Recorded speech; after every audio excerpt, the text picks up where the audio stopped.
Good afternoon. This is John Steen. I want to call to order the July 27th, 2020 meeting of the CPS Energy Board of Trustees, and I'll ask our General Counsel, Carolyn Shulman, to call the roll. Sir. Dr. Mackey? Present. Mr. Kelly? Present. Ms. Gonzalez? Present. Mayor Nuremberg? Here. Chair Steen? Here. All are present. We have a quorum. Let's move to Agenda Item 2, which is our safety message. And Mayor, again, thank you for all you're doing. Could you take a moment and talk to your CPS Energy family about the COVID-19 situation? Sure. Thank you, everyone, and good afternoon. We are not too far removed from the situation that I described a couple of weeks ago. But here in San Antonio, we are continuing to see a surge in cases. Fortunately, we are leveling off as it appears in the hospital, and that is now a sustained pattern over the last couple of weeks. That being said, the situation in the hospitals is still very strained. We're in severe stress right now with regard to the availability of staffed hospital beds, ICUs, as well as ventilators. All that means is that we're still in a period of high risk for the community with regard to COVID-19. So the orders in place are extremely important to be adhered to. That, of course, is the mandatory face masks, the physical distancing, as well as the limitation of some of the activities, particularly mass gatherings. We are still under an order that severely limits gatherings indoors, and so we're asking for your patience and compliance with that. It is also an order that's reflected at the state, although I will say that the state's order is much more permissive than our public health authority would like. So even though there are exemptions within the mass gathering rules at the state, we would advise you not to gather inside with groups of more than 10, and if possible, not to gather in groups outside of your household.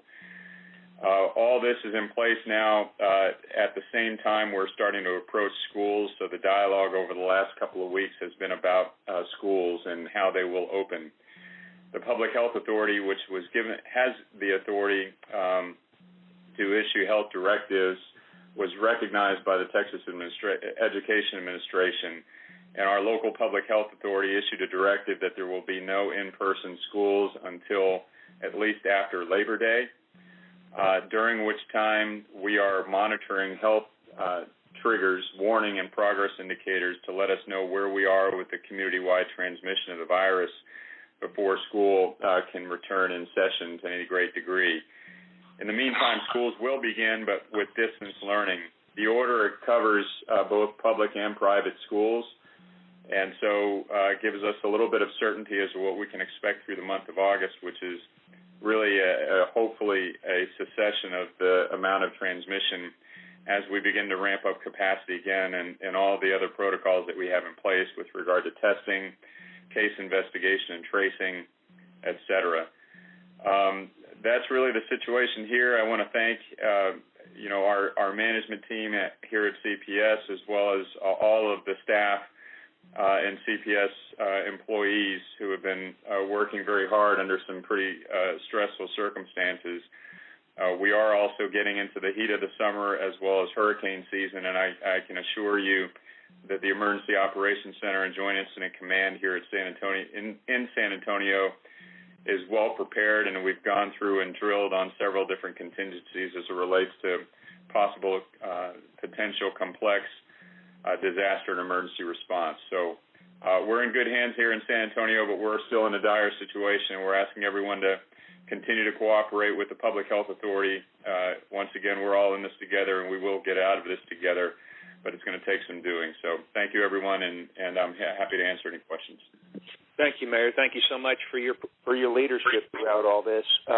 Let's move to Paula Gold-Williams, our CEO, and for a safety message. Yes, sir. Thank you, Chair Steen. I do have just a couple of comments, but before I do that, if it's possible, I would like to send this point back to Ivan, because I want to make sure that he takes a little time to make sure that people know what to do to make sure if they sign up for public comment that they do have the right instructions. So we did a little changes this time. If that's okay, Chair Steen, I'd like to get Ivan to do that, and then I'll make my quick comment. Thank you very much. The CPS Energy Board of Trustees thanks you for joining their July meeting by teleconference. The board is always interested in hearing public input. If you have pre-registered to speak during the public comment portion of the agenda, please press 0 on your phone keypad now to be put in the queue to speak. A member of our staff will take your name. When you hear Chair Steen say your name, your line will open and you'll have 2 minutes to speak. You will hear a chime sound to indicate you have 10 seconds remaining to speak. And for all others who speak during this meeting, please remember to identify yourself before the meeting. Thank you. I'll turn the call back to you. Thank you so much, Ivan. I'll make my comments quick. I will again thank the mayor who serves on our board diligently, as well as Judge Wolf for continuing to speak to the public and help us navigate through these difficult times. The bit of information I will add on top of the mayor's comments, at CPS Energy, again, we are an essential service, and so we have continued to function and operate during this time because it's important in our 24/7, 365 business that we do all the things that we can do safely, that we can to make sure that the power continues to flow. We are physically distancing ourselves. We're still practicing all of those things, including mask wearing. We are socially connected. We remain connected to our customers and each other and the community, and we're using virtual technologies to support those activities. Relative to CPS Energy stats, we are now at 67. This is as of Thursday of last week. I don't have Friday's numbers, but as of Thursday last week, we had 67 confirmed cases. We have 251 people who have had to be quarantined. They're quarantined today effectively, and this is down somewhat. We had peaks of over 270 people in quarantine, but it is down. It is not close to our lowest levels, which were probably more in the 50-person range. So we continue to manage those issues as they come up. It's good to report that we've had 0 deaths, and our people are trying the best they can at work and away from work to stay safe. And we currently have no people in the hospital. And, in alignment with what the mayor is saying, we know that those systems are stressed. So we use all of these messages to reinforce continuing to be diligent in practicing physical distancing, wearing masks, doing the things that they need to do for all of us to stay safe. So thank you, Chair Steen, for that time to make those comments. And thank you, Ms. Gold-Williams, for your leadership, and we very much appreciate how you're steering the company through this. Let's move to agenda item 3, which is the invocation, and I think we've got Ms. Melissa Soroya to do that. Yes, sir. Thank you. Let us pray. We are thankful for this day that you have given us, for its blessings, its opportunities, its challenges. Thank you for the ability to be involved in useful work and for the honor of bearing important responsibilities. We ask that you would guide our thoughts and our actions so that we may have a successful meeting of the CPS Energy Board of Trustees. Help us to accomplish our goals while displaying your character. Help us to do good, to be honest, to serve others, and to fulfill our obligations to our community. We pray these things in your name. Amen. Thank you very much. Let's move to agenda item 4, which is public comment. This is a time where we provide an opportunity for members of the public to share thoughts on any of this meeting's posted agenda items. We'll follow a similar process as to what we've done for in-person board meetings. I'll invite pre-registered speakers to speak in the order in which they registered so we may hear their comments. They may only address the board on CPS Energy-related business listed on the posted agenda for this meeting. For this meeting, we have 5 registered speakers who will each have 2 minutes to speak. Speakers will hear a chime sound when 10 seconds remain, letting them know that they should wrap up their comments. Speakers should state their first and last name, what organization or group they represent, if applicable, and indicate the agenda item number they're going to speak about. Our first speaker is Ray Chavez, followed by Henrietta LaGrange. Mr. Chavez. Good afternoon, Mr. Steen and esteemed Board of Trustees. My name is Ray Chavez, and I am the President and CEO of the San Antonio Manufacturers Association, or SAMA. Thank you for hearing my comments today. Although this is not an agenda item, other entities have and will comment on the creation of a rate advisory committee for CPS Energy. It is important for you to know SAMA's opposition to its creation. We are a 105-year-old association and the voice and advocate for 1,500-plus manufacturers. They employ over 50,000 employees and obtain power from CPS. For over 22 years, the CPS Energy Citizens Advisory Committee, or CAC, has efficiently and effectively communicated issues, concerns, and provided sound recommendations between the community, residential, and businesses, and CPS. Our industry has had representation on the CAC in the past and can confidently say it is a proven and sound committee, and we are most appreciative of their and CPS Energy's coordination, transparency, and work to ensure power availability to include fair and equitable rates for all. Their joint work is to be commended. To add another bureaucratic layer would be senseless, but illustrates there is a hidden agenda. Residents, groups, and businesses can bring their issues and concerns to the CAC, where they will be properly addressed, efficiently and effectively, just as they have been successfully done for 22 years. Thank you for listening. Thank you, Mr. Chavez. Our next speaker is Henrietta LaGrange, followed by John Agather. Thank you. My name is Henrietta LaGrange.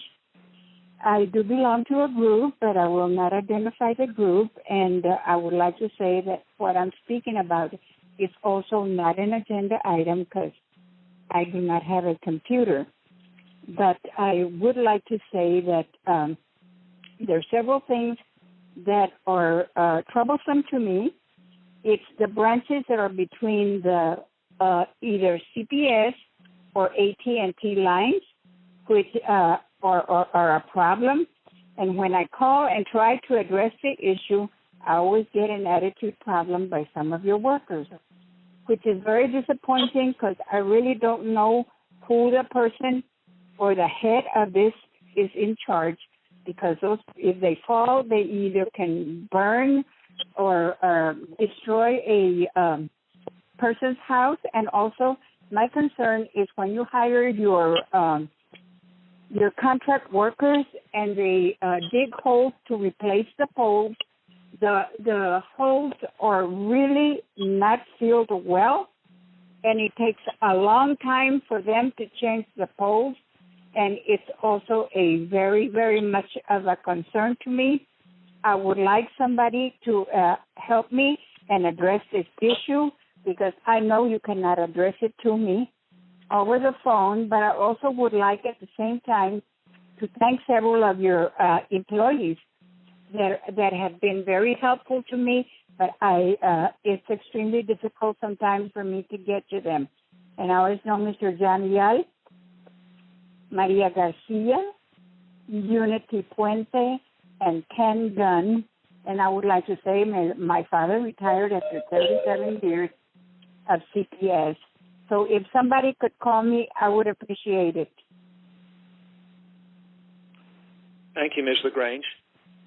Our next speaker is John Agather, followed by Richard Pettis. Good afternoon. My name is John Agather, and I'm a local musician. I want to state my continued opposition to forming the Rate Advisory Committee. As our economy struggles under the heavy financial devastation that has plagued our community, the last thing we need is this persistent call for more bureaucracy that is being proposed for political expediency. Instead, I suggest that you, the trustees, place proper faith in the already existing Citizens Advisory Committee. We do not need to burden your board, staff, and the citizens of San Antonio with the cost of another committee. These are times that require smart decisions and not political positioning. Mi nombre es Juan Agater y soy residente músico de la ciudad de San Antonio. Estoy muy opuesto a la formación del Rate Advisory Committee. Nuestra economía ha sufrido un golpe financiero demasiado duro. Ahora no es el tiempo para agregar dificultades a nuestra gran ciudad. La última cosa que en estos tiempos que debemos añadir es otro nivel de burocracia para el beneficio del poder político. Les suplico y recomiendo que pongan ustedes, los líderes de esta institución, en el comité que ya existe, el Citizens Advisory Committee. No necesitamos más costo de comité pagado por los ciudadanos de San Antonio. Estos son tiempos muy difíciles. Se requieren decisiones inteligentes y no ambiciones políticas. Gracias. Thank you, Mr. Agather. Our next speaker is Richard Pettis, followed by our final speaker, Dr. Meredith McGuire. Mr. Pettis. Good afternoon, Chairman Steen and members of the CPS Energy Board of Trustees. My name is Richard Pettis. I am President and CEO of the San Antonio Chamber of Commerce, and I'd like to talk about item number 10, and I'll begin. CPS Energy's continued efficient, effective, innovative, and thoughtful operation has benefited the ratepayers of this community through competitive rates for many, many years. It has also been an important revenue stream that goes directly to the bottom line of operations for our municipal government to the tune of literally hundreds of millions of dollars annually. This must be credited to the leadership of the CPS Energy Board of Trustees and the fact that the organization is run by a competent CEO who has surrounded herself with a deep bench of professionals with expertise in safety, customer affordability, environmental impact, sustainability, reliability, security, and resilience. In this time of COVID-19, businesses shuttering their doors, high unemployment rates, civil discord, a lack of understanding of what normal will look like going forward, increasing fear of the long-term implications of the pandemic on personal health and on families, and the overall diminishment of economic activity, it is the business community's belief that now is not the time for the appointment of another Citizens Advisory Committee that could very well impede the operations of our well-run gas and electric utility. It is our belief that now is certainly not the time for such action, and we ask for that to be placed on hold indefinitely until such time is that the economy improves, and then we can have a face-to-face dialogue on the need for such a committee. Thank you, Mr. Chairman. Thank you, Mr. Pettis. Our last speaker is Dr. Meredith McGuire. Hello, this is Meredith McGuire of the San Antonio group of the Sierra Club. I have been looking forward to learning more about your Flex Step Bundle plans for a long time, so I'm attending today's meeting mainly to hear what Chris Eugster has to say, and I urge CPS Energy to implement the new STEP program as swiftly as possible. As most of you know, I'm deeply concerned about the impact of the COVID-19 on the San Antonio's local economy, especially upon the poorest 40% of residents. The Rocky Mountain Institute came out this month with an excellent report about much-needed U.S. city stimulus measures. It lays out important priorities and ideas for how San Antonio could implement a green recovery. One of those ideas, especially relevant to CPS Energy, is the rehabilitation of abandoned buildings and the building of new housing, all of which is extremely energy and water efficient. Training unemployed workers in green-collar job skills like green building practices and installation of solar panels, and getting local credit unions to provide down payment assistance for low to middle income citizens who could then gain real equity in their homes, would go a long way to help San Antonio families gain economic security. The city of Portland, Oregon has some remarkable examples of how well-trained green-collar workers can lift even a very poor neighborhood like Cully, where their neighborhood green building crews will do much of the construction of a large energy-efficient apartment building for affordable housing, and the green infrastructure teams will handle the site drainage and landscaping. San Antonio needs these programs now more than ever.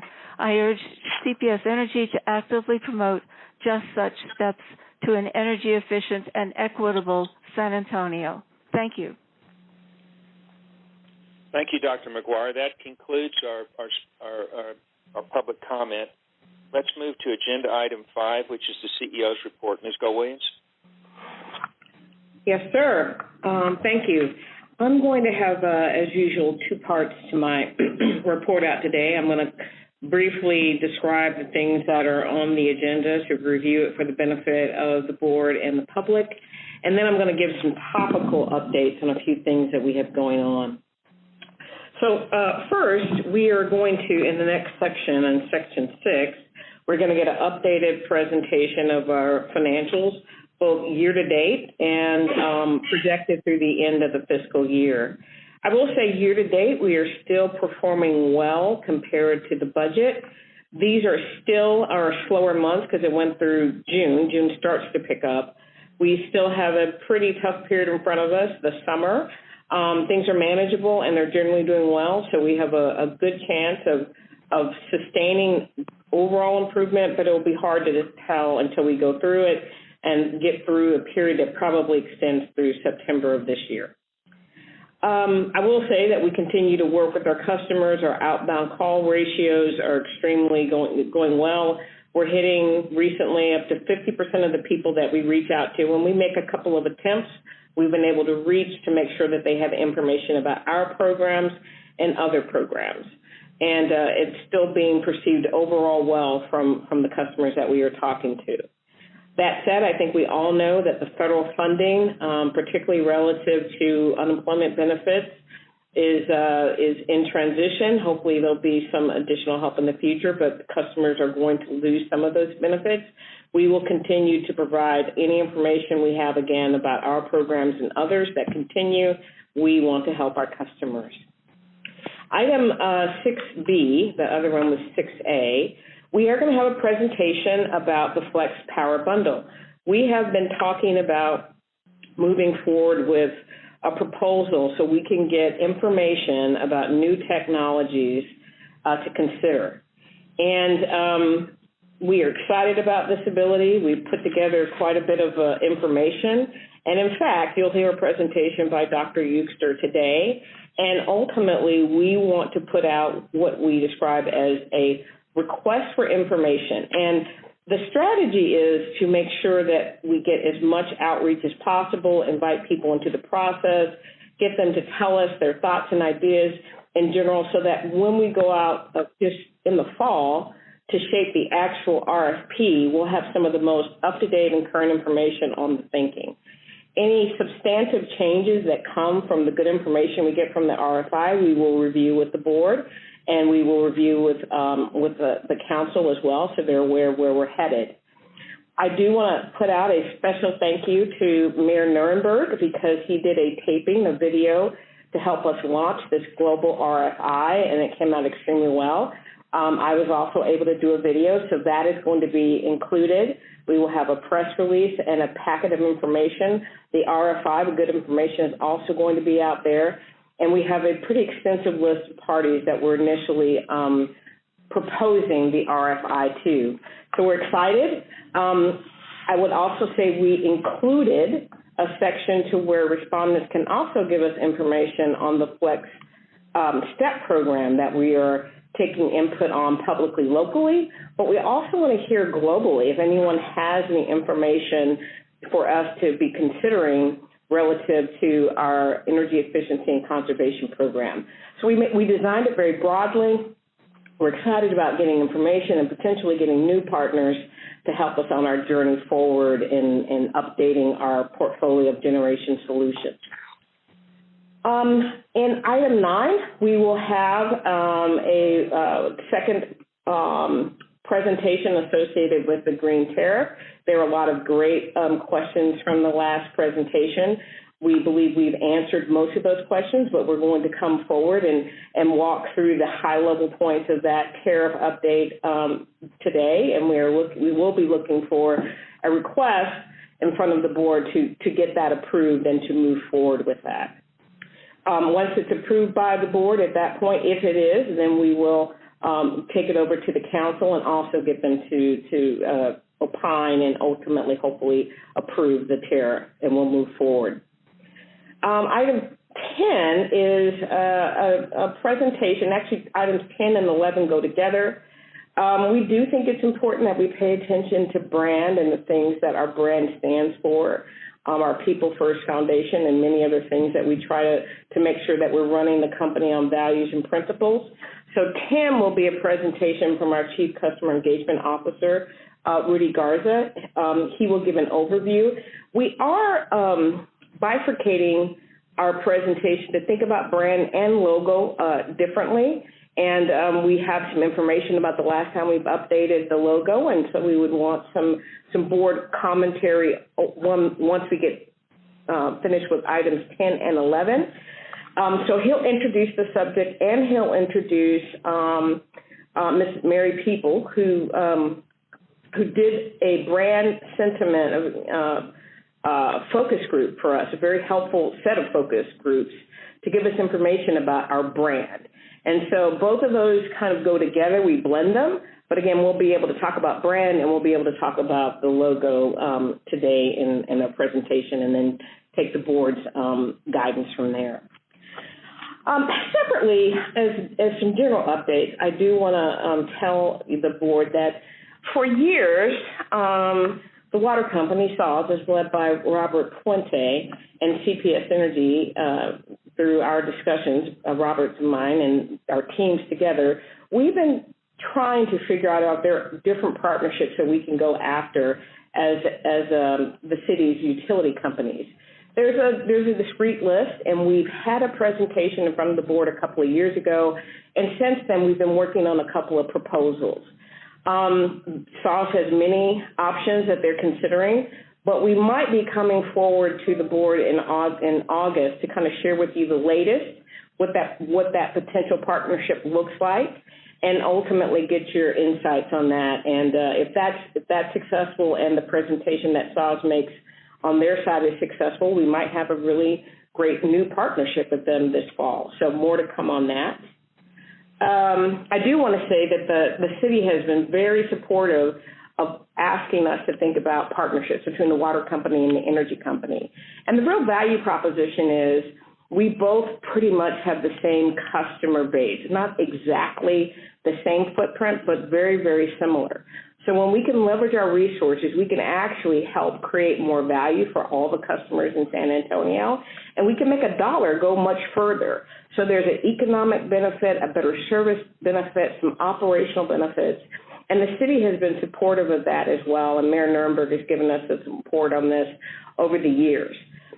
From that, we have a support in the terms of an MOU that actually acknowledges the relationship between our two companies associated with potentially doing some more partnerships together. So we're really, really appreciative of the support that we continue to get from the city. As I mentioned earlier, you're going to hear about the green tariff, but I do want to let the board know there are other tariff presentations that we have coming forward. We have a resiliency tariff that we want to do. We ultimately will do one on EVs. We have a wholesale distribution services tariff, some on-site solar, and our line extension policy needs to be updated. So these are to name a few. We'll end up giving the board a timeline and telling you when we'll bring forward those presentations, but we look forward to getting your input on those requests in the future. I do want to highlight the next item is that, normally this time we would be right in the peak of our summer internship program.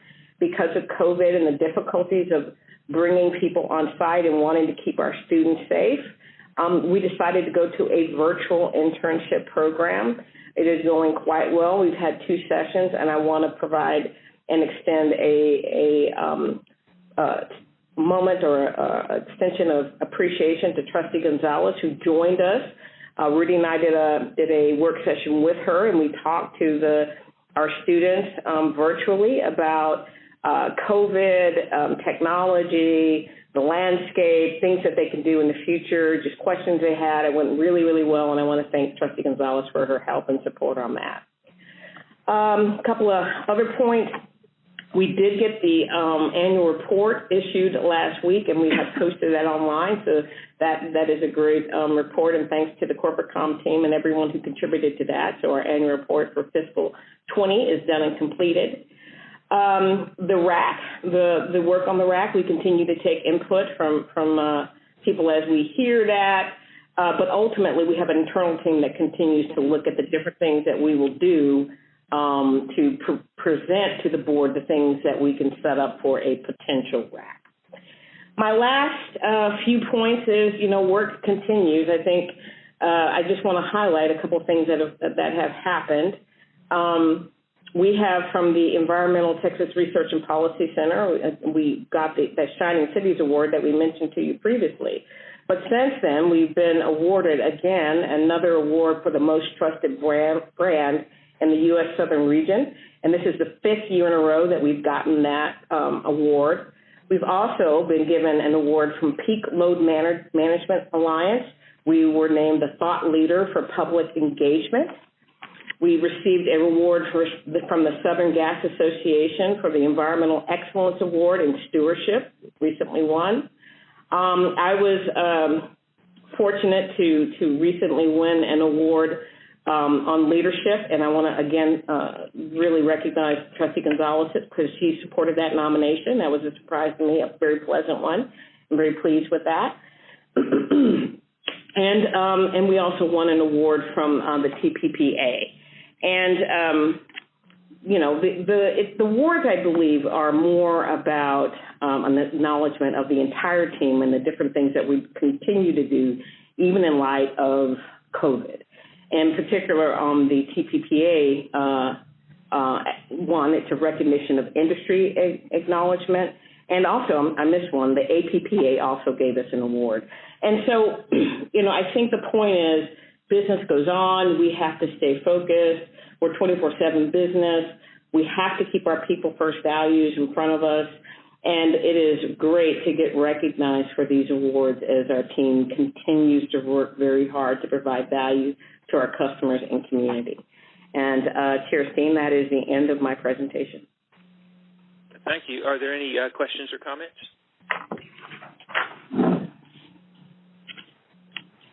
All right, hearing none, then we'll move to these additional updates. And Ms. Gold-Williams, are you going to introduce each one of those, or do you want me to go directly to the presenters? Sure, I think we can go straight to those presenters. All right, so we have a fiscal year 2021 COVID-19 financial impacts continued. Mr. Gary Gold. Thank you, Chair Steen. Yes, my name is Gary Gold, and I am here to present our fiscal 2021 COVID-19 financial impact report as of June 30th. As always, let's go ahead and move into the presentation and move to page 4. And as we have in the past, I want to mention that this presentation includes our actual results through June 30th, as well as projections for the remainder of the year. So we have 5 months worth of actual results in our fiscal year included in this material, as well as 7 months of projection. And so as a result, the projections for this year are still considered to be preliminary and subject to change. Moving to page 5 of the material, our objectives and takeaways. We're going to take a look at the financial results for the year, including our forecast, as well as looking at our financial performance and metrics. Moving to page 6, the agenda, some of the items that I will cover, I will take a look at our year-to-date net income. We'll also take a look at our sales for the month of June. We'll have a look at our forecast for the full year net income, as well as our flow of funds and our key financial metrics. And then we'll end the presentation with actions and next steps. Moving to page 7. This is our year-to-date actual performance for our net income as of June 2020. And as Paula noted previously, we are still continuing through June to show favorability to our budget. I'll direct your attention to the bottom line, the net income line. Our budget through June was a negative $3 million. Our results are at $25 million actual, so we have a variance to our budget just through the first 5 months of a favorability of $29 million. And if you look slightly above that number, the $29 million, the key drivers in driving that favorability for the year are our operating expenses and our interest and debt-related expenses. We continue to focus on cost savings to help us with improving our financial results, and those are going to be a part of the projections that you'll see as we go forward as well. Moving to page 8, this is a look at our electric sales by customer segment for the month of June. And as we've seen in prior months, we're seeing some of the same trends that we had seen in the months of May and April. When we look at our commercial and industrial sectors, and here we've looked at churches, manufacturing, retail, educational services, and hotel and food, you can see in all of these categories that the usage for our commercial and industrial customers is down compared to the budget. These are comparisons to the budget. In the residential customer sector, we are seeing favorability. Overall, when you net those out for the month of June, our sales volumes were down a net of 3.7%. Moving to page 9. This is taking a look at our net income projection for the full year. I would, again, direct your attention to the bottom line, which is our net income. As you may recall, our budgeted net income on a full-year basis in the first column is $3.9 million. Our current projections under the medium impact scenario in the second column is a negative $34 million. And in a high impact scenario where we're looking at what could potentially happen in the fourth column, we're projecting net income at a negative $63 million. These include, as I mentioned previously, our year-to-date results through June and projections for the full year. And our assumptions are relatively unchanged for the year. We are still projecting retail sales to be down for the full year at approximately 5%. We're still projecting lower wholesale revenues compared to our budget, and we're still projecting higher levels of bad debt. To offset those items, we are continuing to project expense savings, primarily our operating and maintenance expenses, where we're projecting to show favorability to the budget of $48 million, and in our interest and debt-related expenses, where we're expecting favorability of approximately $27 million.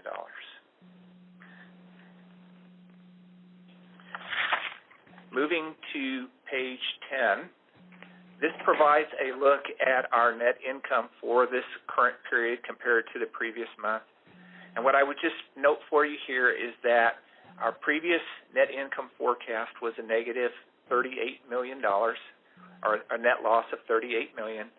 We're currently projecting a net loss of a negative $34 million, just slightly changed, slightly favorable, primarily as a result of some finance savings and delay in some accounting implementations that provide an opportunity for us to look at continuing to capitalize interest on our capital projects.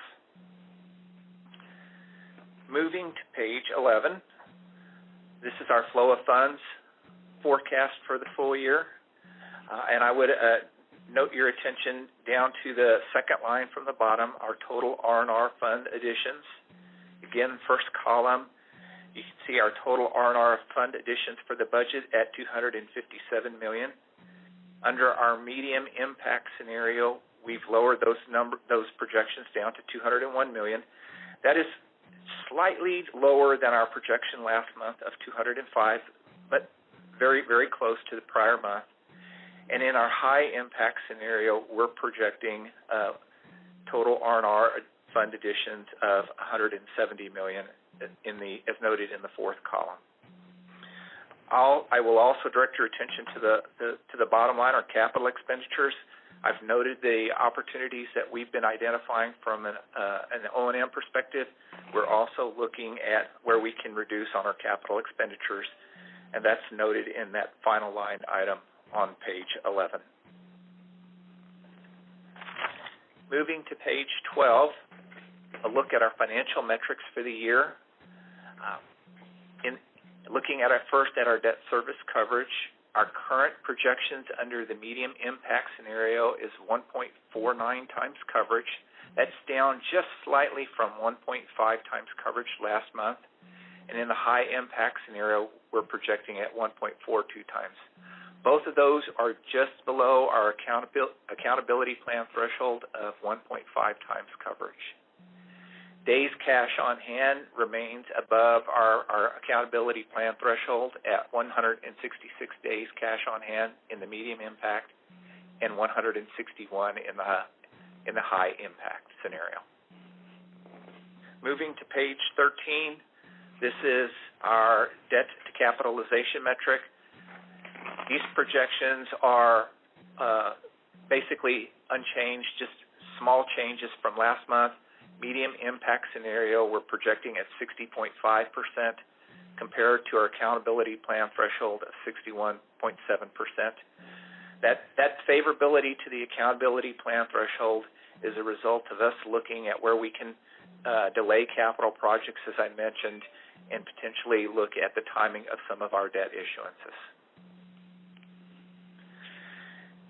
And finally, moving to page 14, looking at our actions and next steps.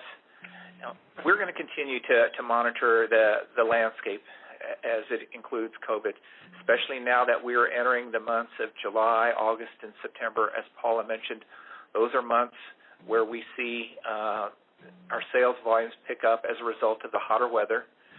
We're going to be watching closely to understand any changes in customer demand, especially as we look at our customer segments. As Paula noted, we're also working with our customers, reaching out to them to provide them with information on assistance programs. We're going to monitor our bad debt, past due amounts to help our customers offer payment plans. Focus on liquidity. We want to make sure that we're keeping a close eye on our cash. And as I previously mentioned, looking at where we have opportunities to reduce our costs. And we will be back next month to provide the board with an update on our financial performance. So with that, I'll see if there are any questions. So, any questions for Mr. Gold? Or comments? Any questions? No, I don't have any questions, Chairman Steen, but I want to compliment Mr. Gold for doing an outstanding job in keeping up with our finances and even though some of the reports are not as good as we would like it, but under certain conditions, they're doing a good job in monitoring it, and that's the main thing is and continue to provide the Monday update and the things that they can improve on. So I want to thank Mr. Gold and his team for doing a good job. Thank you, Dr. Mackey. Thank you, Dr. Mackey. Any other questions or comments for Mr. Gold? All right, hearing none. Thank you very much. Let's move to 6B, which is moving forward with the Flex Power Bundle. Dr. Chris Euster. Dr. Euster. Okay. Good afternoon, Chair Steen and Board of Trustees. I'm excited to talk about how we're going to be moving forward with the Flexible Power Bundle. This is a sizable addition of generation capacity with up to 900 megawatts of solar, 50 megawatts of storage, and an all-source approach to around the firming capacity to support the renewables. Power generation is a big part of our business, and this initiative keeps us at the forefront and very relevant in providing significant amount of renewable power to our community. If you go to page 17, the objective here is to provide an overview of our all-source RFI approach to identify transformative and innovative solutions to power our customers in our community. If you go to page 18, the agenda is as follows. I'm going to talk a little bit about our path of transformation and innovation, our guiding pillars, the journey that we've taken to get to the Flex Power Bundle, our transitioning of our aging plants, our next steps in our flexible path, and our global all-source RFI approach. If you go to page 19, the flexible path strategy is really one of transformation and innovation. This chart shows the past, present, and future. So in the past, utilities have all been focused around large baseload power plants. Today, the flexible path really is a much more dynamic and integrated strategy that includes renewables, energy storage, smart grid, energy efficiency, working with some of our traditional plants. In the future, and I would say the future is now, the Flex Power Bundle is what the future looks like. It is bringing more zero-emission resources to our customers, and this is a major step forward in that future. You go to page 20. Our strategy is grounded in the pillars, and the board has seen these pillars in past presentations. They include reliability, customer affordability, security, safety, environmental responsibility, resiliency, and overall financial responsibility. If you go to page 21, the journey that we've taken to get to the Flex Power Bundle started in 2017 with our CEO, Paula Gold-Williams, launching the Flexible Path in 2017. We have achieved several major milestones to get here. We retired the Dealey coal units in 2018. We've announced the Flex Power Bundle and had public input in 2019. And we're on the final round in terms of bringing on board a Flex Power Bundle consultant to help support this major initiative. And today we are talking about the RFI, which will launch here today, that will support and shape the Flex Power Bundle RFP later this year. You go to page 22. The real need for all of this is to transition our aging plants. We have a number of plants that have been built in the 60s and the 70s that will need to be replaced. We've got coal in our fleet. So this approach starts to bring zero-emission resources to replace and supplement our aging power plants. If you go to page 23, this is also a very meaningful step towards the Climate Action and Adaptation Plan. The board on October 2019 passed a resolution to support the Climate Action and Adaptation Plan, and up to 900 megawatts of solar, 50 megawatts of storage, and an all-source approach to firm that up is a major step towards that plan. And Paula mentioned this in her CEO report. What we're trying to do with the RFI is really to think globally and apply locally. We want to really raise the global awareness to get the best technologies and the most innovative solutions for our customers. So the RFI will raise our global visibility with this effort. It will find innovative solutions. It will discover global and local players. It will reveal market conditions, and it will also understand COVID-19 impacts. So we are very excited about raising the visibility of our efforts here in San Antonio so that when we get to the RFP, we have the best that the globe has to offer San Antonio. So on page 25, we have Paula mentioned that the mayor did a video. We're not all in one room, so we can't see the video, but let me ask Danae to see if she can play it, and so we can all hear it.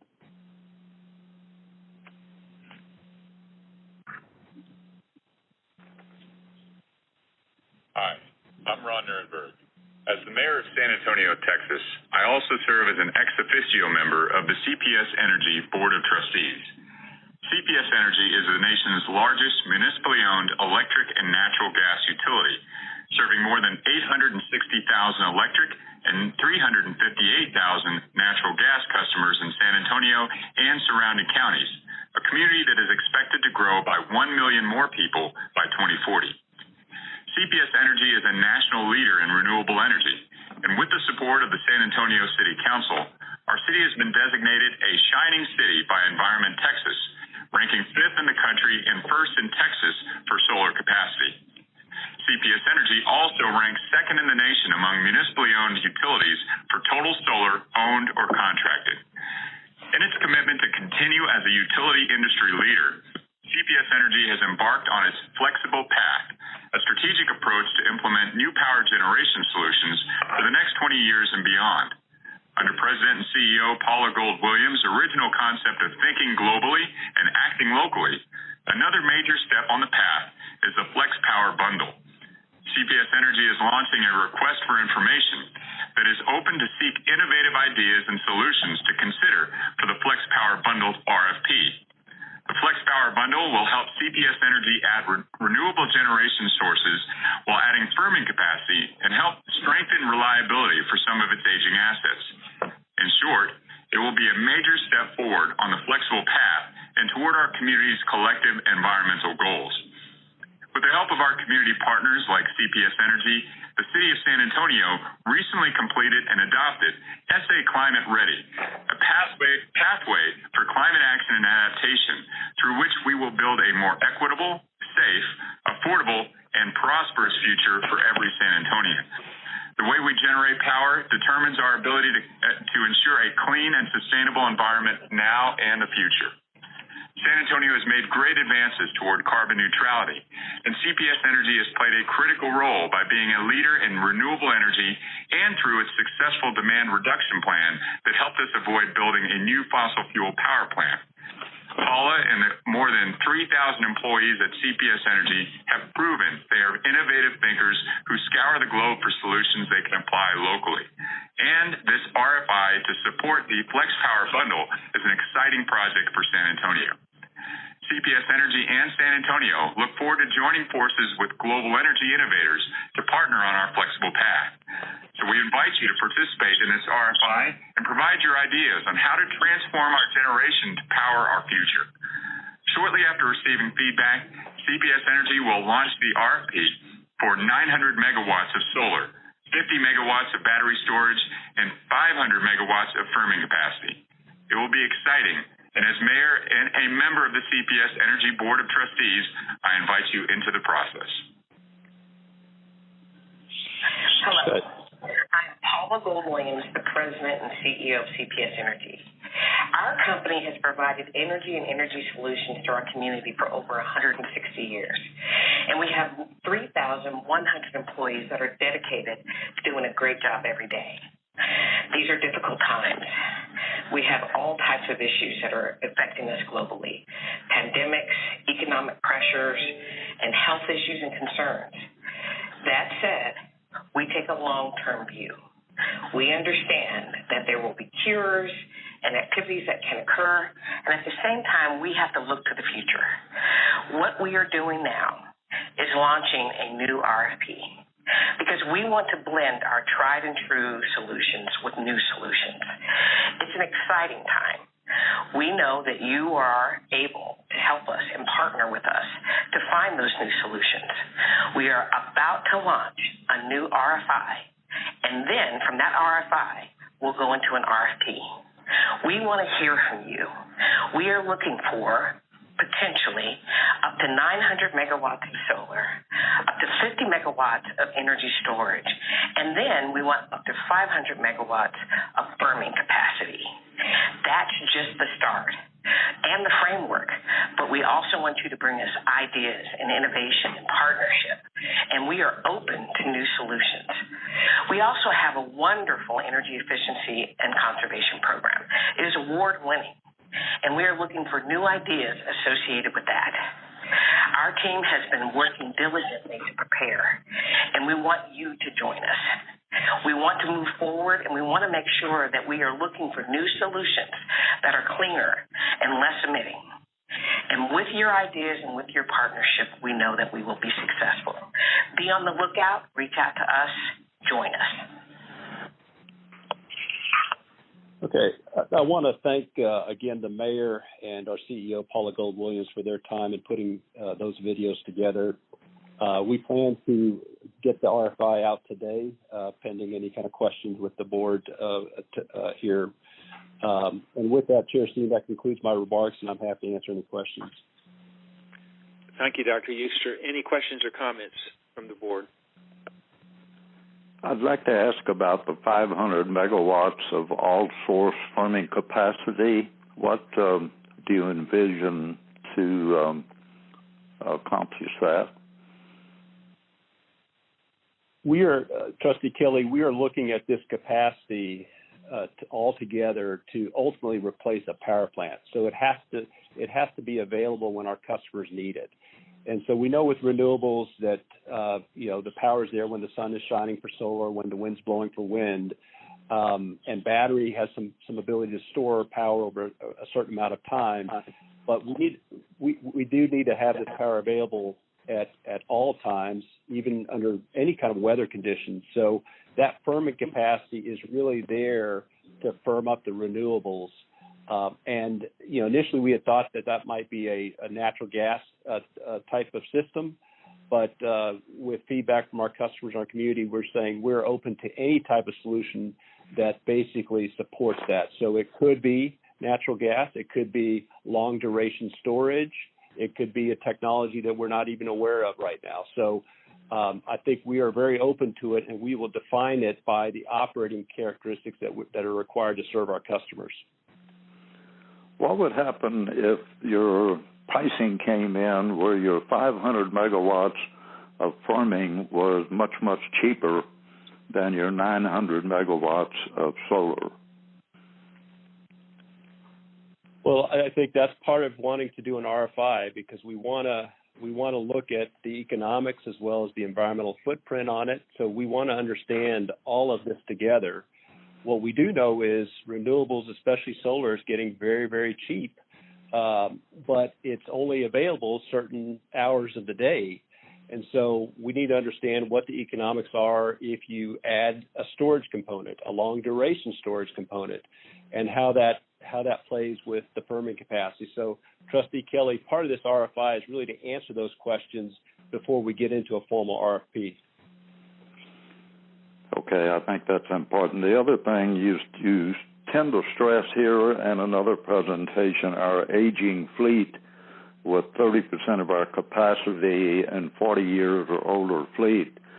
Obviously, the utility industry is an extremely long-lived asset industry. So I'm curious how that 30% compares if you were to look at where were we 10 years ago, 20 years ago, 30 years ago. I've got a feeling that probably has not changed a whole lot, number one. And number two, I don't think that's an inordinate figure for a utility, but I would welcome input on that. So typically, as plants get beyond 40 years, they're sort of in reliability issues start to pop up. Additional dollars have to be spent to maintain those plants. We retired the Dealey plant at a 40-year life. 55 years is kind of the upper end. I think that's kind of what they go in from an accounting standpoint. But that 40 to 55 year time frame is the time frame when typically utilities will retire plants. And again, it depends on circumstances, the performance of those plants, the cost of those plants. So there are a lot of different factors that come into that. And fortunate for us is we have some time to kind of consider how we want to transform those assets. And part of the flexible path is being able to look at new technologies, the economics, the environmental footprint, and understand when is the right time to retire some of those older plants. My final comment is that when we discussed this in the board in the past, we called it an all-source flex power bundle, all source. I'd like to make sure we keep an emphasis on all source. I'm not interested in having our city end up like Georgetown. Yes, we are definitely looking, and if you look at the RFI, one of the key things we're going to look at is the operating characteristics of whatever resource that is available to us. So we have to understand how that resource performs under all types of weather conditions, hours of the day, shape of the load. So we will be looking at those factors, Trustee Kelly. Thank you. Other questions or comments?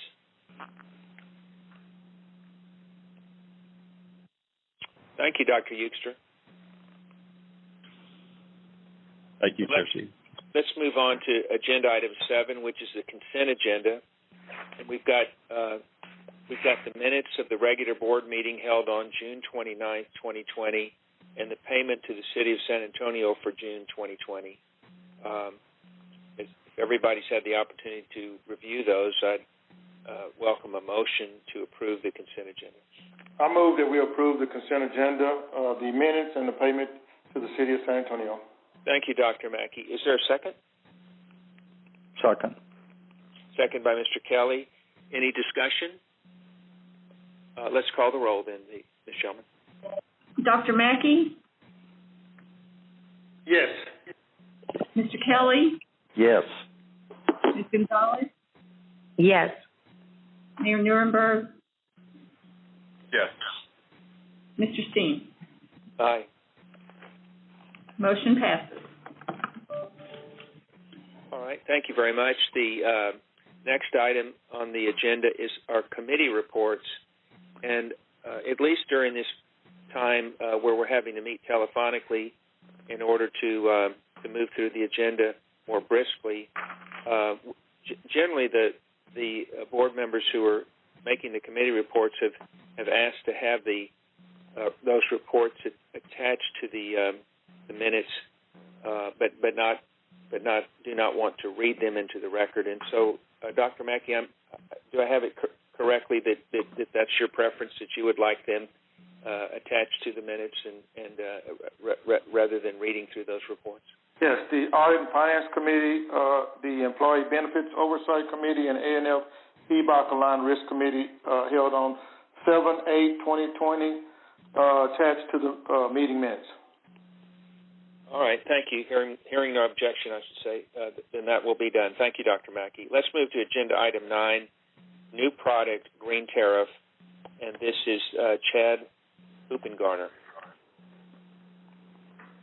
Thank you, Chair Steen. Good afternoon, trustees. Good afternoon, Mr. Mayor. Again, my name is Chad Hoopengarner. I lead our strategic pricing team here at CPS Energy. And I'm back today to talk to you about the green tariff. I very much appreciated our robust conversation last month. It was very insightful, and we have some additional content today for you to hopefully address some of the comments and concerns and dialogue that we had last month. If you turn to page 49, our objectives and takeaways for this conversation. First, I want to discuss the strategic benefits of the green tariff because they are far-reaching. Next, I want to summarize how the green tariff's design, our specific green tariff design, is optimized for our community and how we believe it mitigates the risks of unintended consequences. And then lastly today, I want to request your approval on the green tariff. Page 50, our agenda for this presentation, first covering strategic benefits, then I'll talk about green tariff design trends in the industry. I'll circle back to the Flex Power Bundle conversation and talk about how the green tariff weaves into our optimization efforts around our generation solutions. We'll talk about the financial implications of the green tariff. I want to cover a few additional improvements and enhancements we've made to the green tariff based on feedback we received last month. And then again, end with a request for approval of our proposed green tariff. Turning to page 51. The strategic benefits of the green tariff are far-reaching for all parties involved. First, the green tariff itself does meet customer needs for our largest commercial customers because it provides a lot of optionality and flexibility for procuring renewable energy that frankly is already available in other markets. Second, it creates optionality for our flexible path and our flex power bundle strategy while making sure that we're contributing to the fixed costs of our existing generation resources.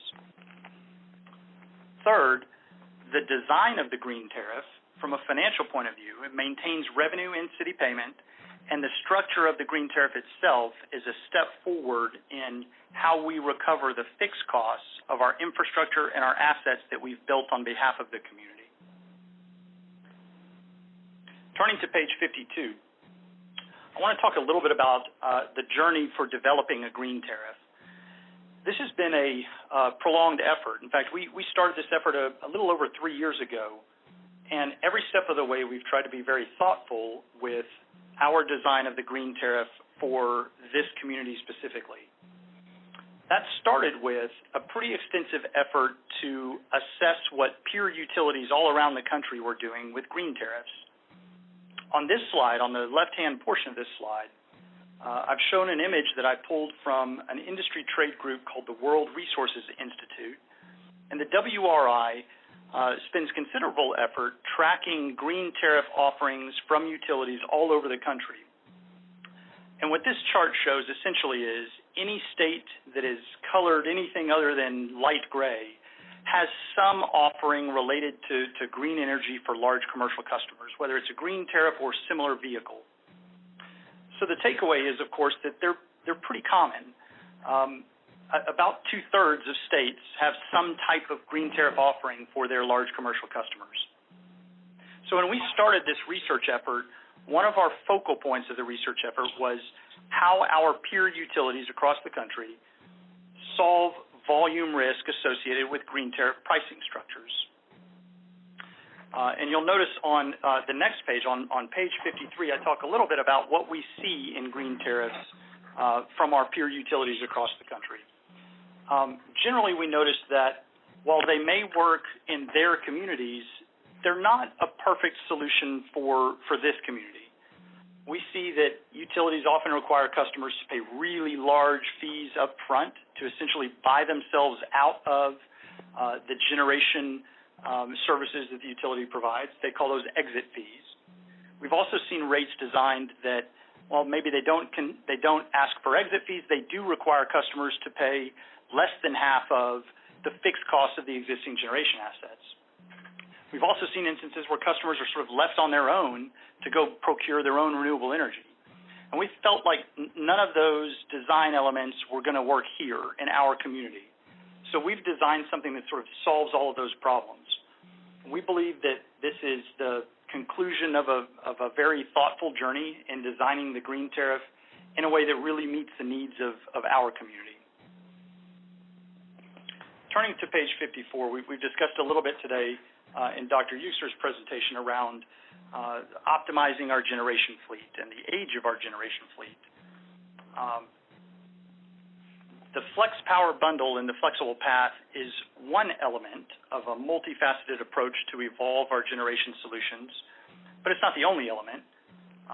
Continuing our energy efficiency and conservation offerings is an important step, what we call STEP, or now STEP Bridge. The green tariff is another element of evolving our generation solutions. We expect continued steady growth of interest in the green tariff, and when new customers sign up for the green tariff, it expands our renewable portfolio and gives us more optionality with our existing generation fleet. On page 55, I want to circle back to the financial implications of the design of our green tariff. We had a lot of discussion last month about unintended consequences and what happens if there are unintended consequences. You know, we've spent a lot of time thinking about that as we've designed the green tariff. And we have purposefully designed it in a way that delivers the same revenue as our standard commercial rates, which means that our transfer to our owner, our city payment, is the same. And at the same time, we took the opportunity to enhance the actual design of the rate. Now, that's awfully technical, but let me explain what I mean by that. In this chart on the left-hand side of page 55, the leftmost bar describes how we incur the costs of serving our customers. For our largest commercial customers, a little more than half of the cost of serving customers is the variable cost of serving them. That means running the power plants and producing energy, kilowatt hours. But the other half, a little less than half, is the fixed cost of serving customers. And by that I mean the cost of the infrastructure that we build, generation, distribution, transmission assets, just to deliver 1 kilowatt hour, much less all of the kilowatt hours that a customer needs. Our current rate structures, and this is depicted by the bar in the middle, they're designed in a way that delivers more revenue from the variable pieces of the bill. That means the more you use, the higher your bill is. And if there's a change or a decrease in the amount of kilowatt hours that a customer uses, we can under-deliver the cost of that infrastructure because too much is being recovered through those variable components. With the green tariff, we've solved that problem. We increased the fixed components of the bill and we decreased the variable components of the bill so that it better matches up to the cost of serving. And by doing that, we've really minimized the risk of any unintended consequences or financial side effects. Now, turning to page 56, I want to spend just a moment talking about some enhancements or improvements we've made to the green tariff in response to comments and feedback that were received at our June board meeting. First, we are committing to you today that on an ongoing basis, we will be evaluating the efficacy or the effectiveness of the green tariff, and we'll come back on an annual basis every July and share those findings. We'll also share them in committee meetings throughout the year on a quarterly basis, but to our full board of trustees and our mayor, we'll share those each July with you. The second thing that we've done following last month's conversation is we clarified some language in the tariff itself that provides us with the flexibility to curb additional enrollments on the green tariff should we see an unintended consequence come to light from item number 1. So we're monitoring for unintended consequences, and we can course correct if we see any unintended consequences into the future. And then lastly, we want to acknowledge that we will be doing more to engage our Board of Trustees as we develop new product offerings into the future in advance of asking your approval on those product offerings. So turning to page 57, just a quick recap. The green tariff meets customer needs because it provides a lot of flexible optionality to accessing renewable energy. The green tariff is part of our multifaceted approach to evolve our generation solutions, paired with STEP or STEP Bridge and our flexible path. And lastly, the newest design of our green tariff better aligns with the cost of serving customers.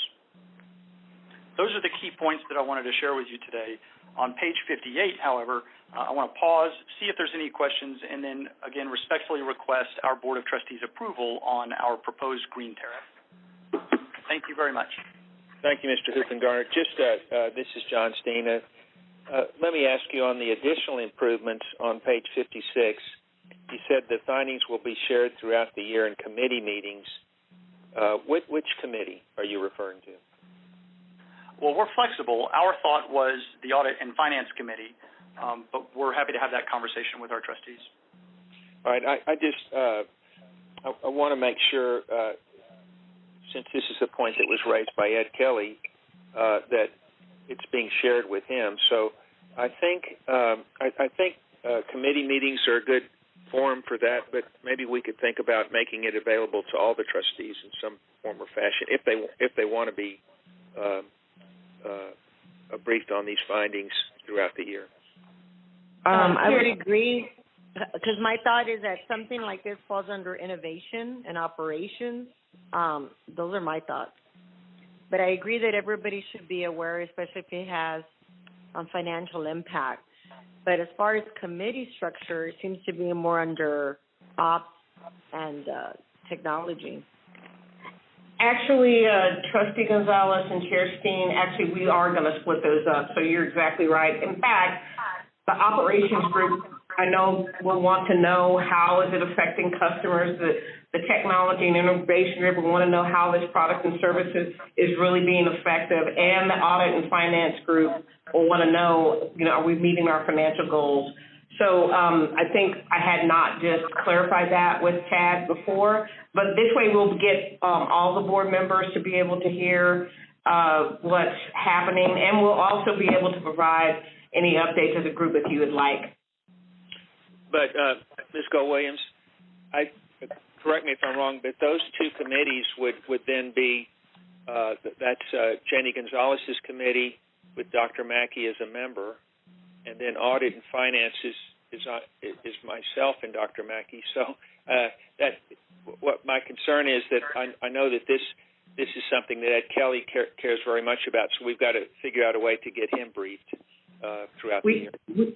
Very good point. We will make sure, our goal is to make sure that we use the committee structure, but we'll pay attention to make sure that everyone gets the update. Right, and then, of course, the mayor being as busy as he is, we always want to make ourselves available to him if he'd like to, like to be kept up to speed on it. Absolutely. All right, other questions and comments? Mr. Chairman, this is Trustee Kelly, and of course I did raise a lot of questions at the last meeting. I want to make a couple of points. Number one, that I am not against this tariff, and I wasn't against it last month. I just didn't know anything about it. And to be honest with you, I don't think anybody on the board knew anything about it to any substance.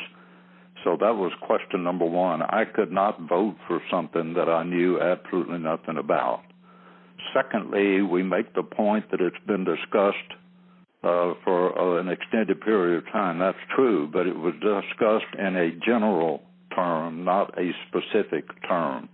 I went back and went through my minutes from the various board meetings and any specific discussions of this issue. There were general discussions, but when you go from the general to a specific, now getting ready to implement a tariff, which is a major commitment of the company, that's specific, and that requires a whole lot more deliberation, and that I did not have.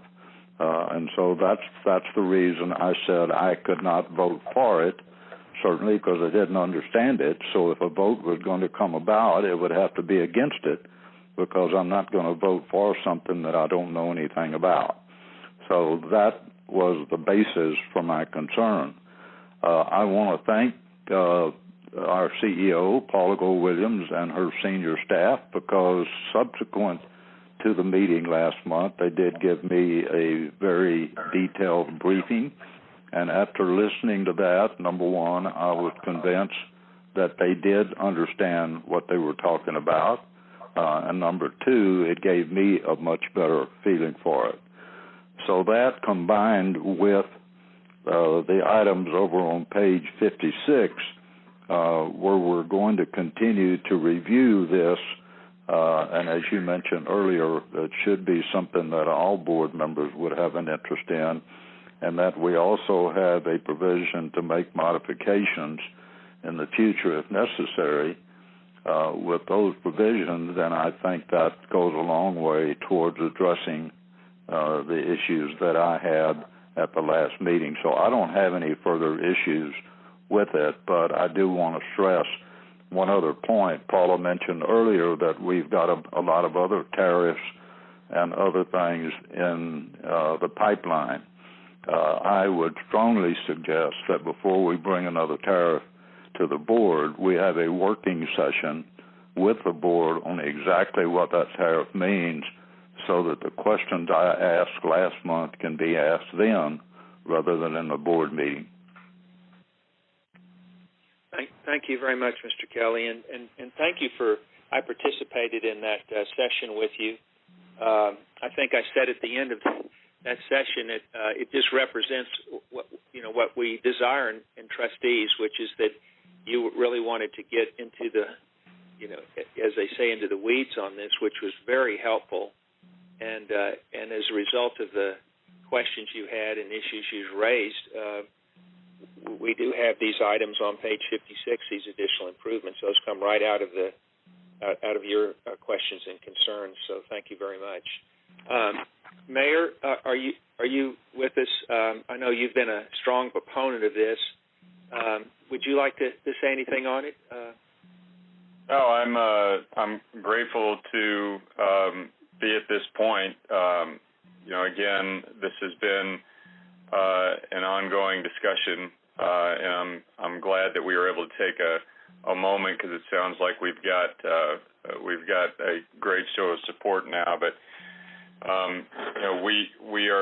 I'm confident that we've figured this out in a way that helps us to maintain revenue, but also do it in a way that helps us to ensure that customers are being treated equitably, while we are also incenting what I think is the future of this industry and the future of our company. So I'm grateful for it. Thanks for the hard work, and look forward to casting a vote in favor. Mayor, would you like to have the honor of making the motion on it? I'm sure. I will move approval of the green tariff as presented. Thank you, Mayor. Is there a second? I will second. Trustee Gonzalez. Thank you, Trustee Gonzalez. Any further discussion? All right, hearing none, let's do the roll call. Ms. Shellman? Yes. Dr. Mackey? Yes. Mr. Kelly? Yes. Ms. Gonzalez? Yes. Mayor Nuremberg? Yes. Chair Steen? Yes. All in favor, it's approved. Thank you. Ms. Gold-Williams, thank you very much for all your work on this, and your team did an excellent job. I know led by our Senior Director of Strategic Pricing and Cost Recovery, Chad Huppengarner. Mr. Huppengarner, anybody else you want to acknowledge that helped in this long process? Well, Chair Steen, that would be a very long list. So generally, I'd say the leadership team within financial services, as well as my support team within strategic pricing, and my peers and partners all over the organization. So thank you for that opportunity. Good. Thank you very much. Ms. Gold-Williams, any comments before we move on? Yes, sure. I just want to thank the board.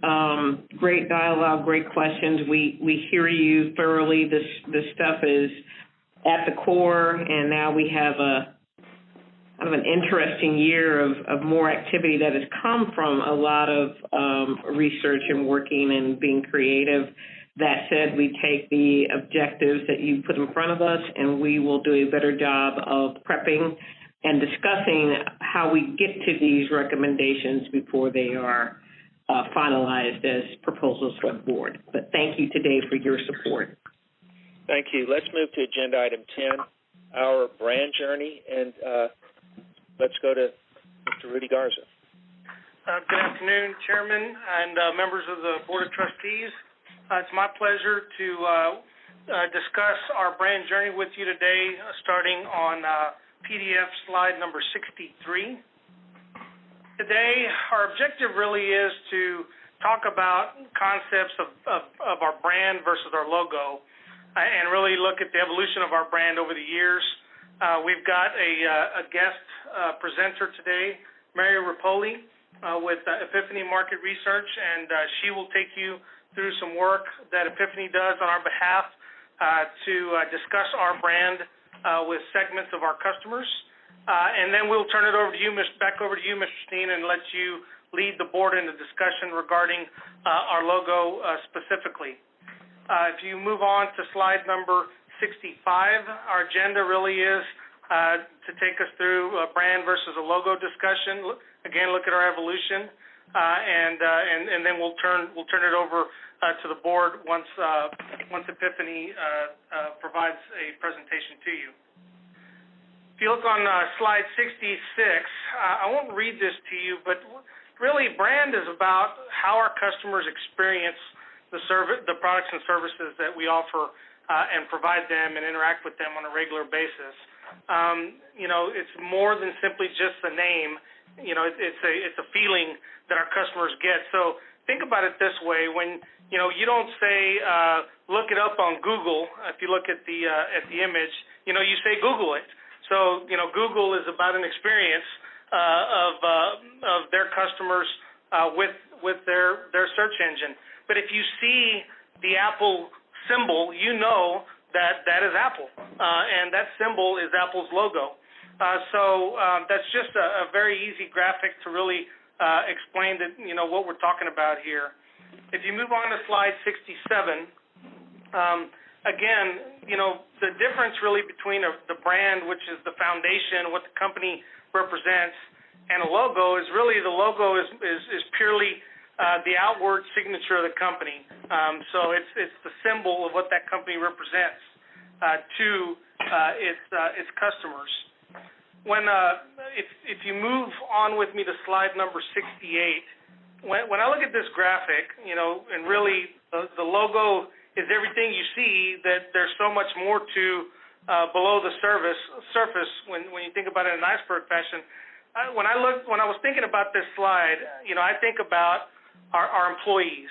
When you see a crew pull up to your house and you see them step out of the bucket truck or the CPS Energy vehicle, you see that blue shirt, CPS Energy is there, to get your power back on, to help you in your time of distress. The little logo you see on the shirt, really is the only outward sign of who it is. But when our customers see our employees out in the field, that they're there to help. And really, that is the distinction between the logo and the brand itself. So if you move with me to slide number 69, making determinations about what to do about refreshing a logo, there are customer emotions that get invoked in a conversation of that nature. That's really what this slide is meant to depict. So it's always good to consider the timing of a potential refresh and the impact that may have on our customers' feelings about that. Moving on to slide number 70, our customers, when they think about CPS Energy, it's all about the community, and everything that we put out there in terms of our messaging, in terms of marketing materials, in terms of programs is all about, taking care of our customers. And that's what a number of these particular graphics are meant to depict.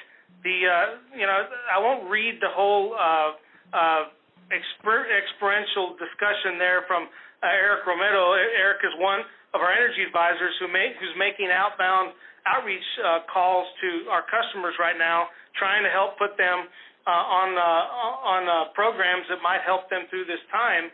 But the main thing is our customers know, number one, that we care about our city, and number two, that we care about our customers and are doing everything we can right now to help them through this time. And so when you think about the CPS Energy brand, that is our brand to our community. We are a community-owned, community-driven, people-first utility. Moving on to slide 71, our logo has evolved over the years, going all the way back to when we were still a privately owned company prior to 1942.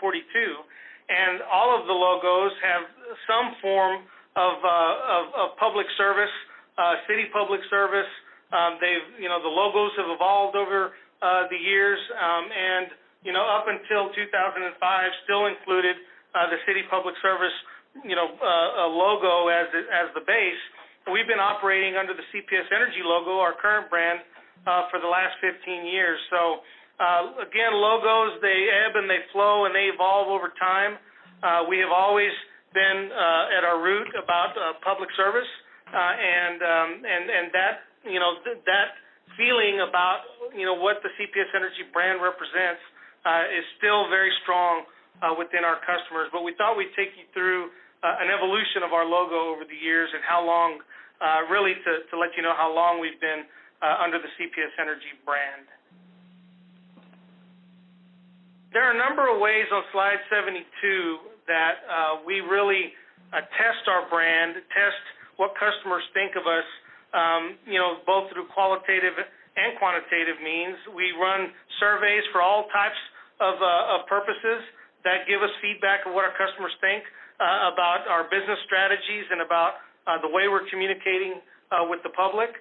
We do focus groups, and Epiphany is the company that helps us through the process of conducting focus group qualitative, getting qualitative feedback.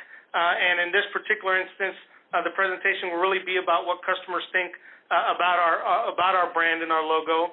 And then we continuously do user testing. So in this particular example, we work with our developers, we work with our builders to test the experience of our website interactions so that when they come in and are submitting a new project for us to help them with, we understand how they're going to use the systems that we make available to our customers from their perspective, not from our perspective. And so all of these elements are ways that we collect feedback on a very regular basis, year in and year out here at CPS Energy. On PDF slide 73, if you look at our brand journey over the last 5 years, we researched all kinds of topics. What is the sentiment of our brand? How do customers perceive us? What do they think about our rebates? What are our small and medium-sized businesses think about CPS Energy and the work that we do for them? And finally, the evolution of our STEP programs, looking at both our STEP Bridge and our Flex Step, the future of STEP and our Flex Step proposals. These are all topics that we have evaluated over the years. In addition to that, we use Escalent, which is a third party that helps us with our benchmarking of how CPS Energy performs against the entire industry. So we're looking at CPS Energy versus other utilities in Texas, versus other utilities in the southern region, and then against utilities across the country to see how we measure up overall with respect to the work that we do with our customers.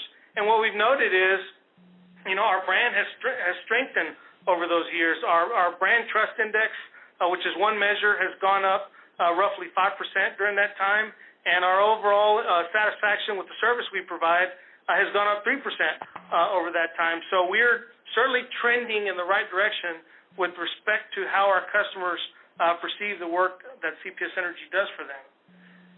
Moving on to slide 74, these are just a number of the awards that we've received. Escalent, once they do their benchmarking, they recognize those companies that are really making some significant effort when it comes to the overall customer experience. And we've won a number of awards that are recognized certainly over the years here. If you move on to slide 75, the fact that we were named a most trusted brand, and that has happened multiple times over the last several years. We've been recognized as an easy utility to do business with. We've been recognized as a customer champion, for the three consecutive years and the fifth time since 2014. And certainly we are recognized continuously for our environmental dedication. So when you look at the kind of the proof being in the pudding, we're certainly never at a finish point. We are constantly evolving in our approach and constantly challenging ourselves to do the best we can for our customers. But these awards are certainly recognition that our continuous efforts to improve are paying off.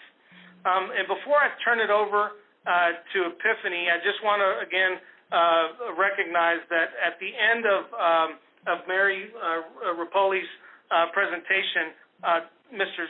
Chairman Steen, we will turn it back over to you to lead the board on a discussion regarding our brand and our logo.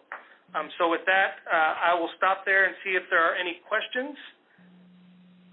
Any questions or comments? Thank you, Rudy, for the presentation. I guess I'm not clear. Are you asking us for support for a rebrand? Or are you just letting us know how well our brand and I guess, messaging is working. I'm not clear. Well, it's always good, Trustee Gonzalez, to make sure that we're having conversations about the, our perception in the community. And so we wanted to give the board a chance, to take a look at this journey. A lot of our board members, have never seen kind of what the evolution of our logo has been. So the timing of this presentation really is to just provide an update to the board and let the board members discuss what they think about our current brand. Paula, did you have anything you wanted to add to that, ma'am? Yes. Trustee Gonzalez, I would say that in the middle of everything that we're dealing with, I think a full rebranding would probably be very, very tough for us to do. But again, we want to hear the board's thoughts and ideas. I think we're going to try to convey to you that I think we're directionally correct in building our brand, but we do recognize that the logo is different than the brand, and so we also want to hear your ideas about potentially changing the logo, which is an easier lift than restructuring the entire brand. Having had experience in this, my thoughts, I think that, rebranding is expensive. So I understand what you mean by just maybe enhancing the current logo as a possibility. But again, there's several ways. Are you going to tweak the existing corporate colors? Do you plan to reuse the corporate colors along with enhancing the existing logo, a full redesign? Again, that's still not clear to me. I'm all for evolving a logo based on today's expectations. And I will tell you, just from looking at it, I think it's extremely masculine. I think it's extremely not in line maybe with today's design trends or expectations. But ultimately, I think right now in the time of crisis, I'm not quite sure if this would help any. I don't think people really care about that right now. I think people really care to have access to affordable rates and access to services, and our attention needs to be on all these, the green tariff or the flex plan. Those are really I think the things that are going to bring immediate value to our customer.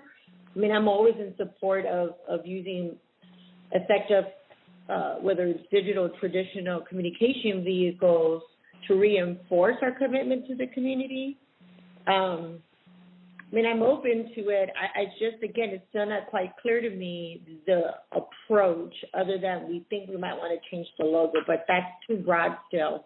Again, do we plan to reuse our visual and verbal brand identity, retweak it, instead of use less the dark orange and are we going to use the blue more? I guess it's still not clear to me how we plan to continue with our existing brand identity and only enhance the logo. Well, Trustee Gonzalez, that is already really great input. And what we were trying to do is we spend every single day trying to focus on rebuilding the plane while we're flying it. So you're exactly right. We know customers care about trying to get help and making sure that we're effective. At the same time, just like we're launching the RFI and the RFP, we want to keep things on the top of our mind, and we wanted to just share with you that potentially it's possible that we think at a minimum of changing the logo. That said, we didn't define it. We wanted your input, and we can definitely, if there's an interest for us to explore it, we wanted to have a general conversation with you all today and then come back and spend some more time talking to you what that might look like. And so today is more about talking to you and getting your thoughts, and already you've given us some really good input. And like I said, I'm all for it, but whatever you decide to do, I ask that you provide it with, like Mr. Kelly says, money talks, right? So if we're going to entertain refinement, like what I would do, I would, like, here's a potential. Like, I would maybe relook at the brand identity colors, and then that might not need to drive a new logo, but maybe with new colors it would change it. So, there's different approaches. So whoever you're working with, I would recommend that we have alternatives of, if we do A, it's going to cost this much. If we do B, it's this much. And if we do C, it's this much. And I think those are ways of approaching it. I'm always in support of ways to, again, effective communication, but not at the expense of prioritizing our budget for things that we know we're expected to do for our community and things that are working. And I would say that this would be more on the lower priority with everything that we have on in front of us, but I'm always in support of providing constructive feedback and finding ways to, enhance our brand in some capacity. And thank you for all your work in the presentation. Thank you, ma'am. This is John Steen. I have some comments, but I'm wondering, should we go ahead and first I'd ask if any other trustees have any questions or comments at this stage. But Mr. Garza, aren't you sort of segueing into this Epiphany presentation? Yes, sir. I just wanted to provide a pause there in case there was something the trustees really had burning on their mind they wanted to throw out there.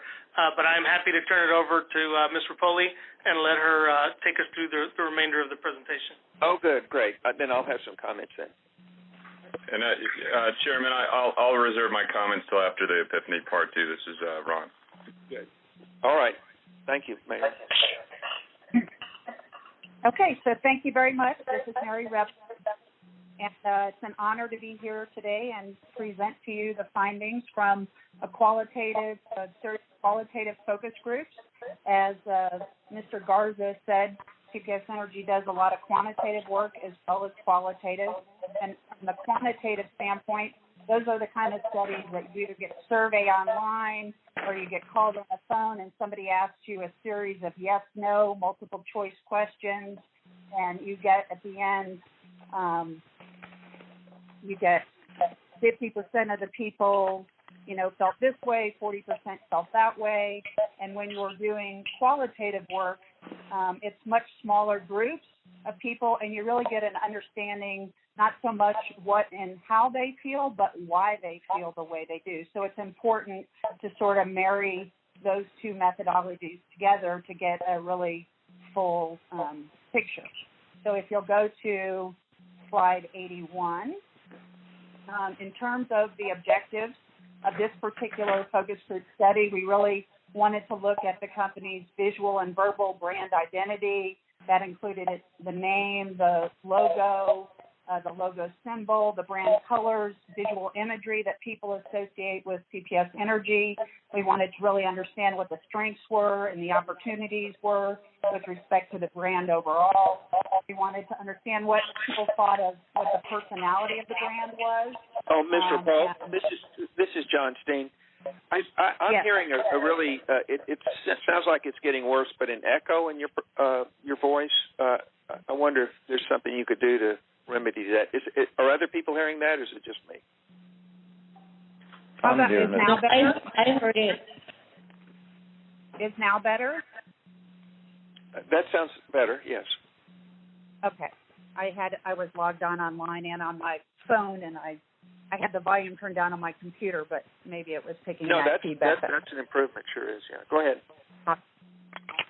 Okay. So, and then finally, we looked at some different communication efforts and wanted to get feedback from participants on the relevance of the content and different ways to deliver messages effectively to people in the community.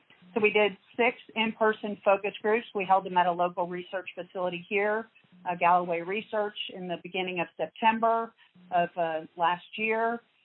We did 2 Spanish-dominant groups with people who mostly or always speak Spanish at home and mostly or always consume Spanish language media in their home. Those were moderated by a partner of mine who is a Spanish-speaking moderator. And then we did a group with small and medium businesses that we recruited from CPS's customer list.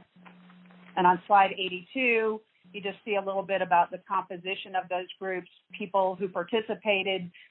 We screened them to see if for people who were responsible for paying, either responsible or jointly responsible for paying their bill.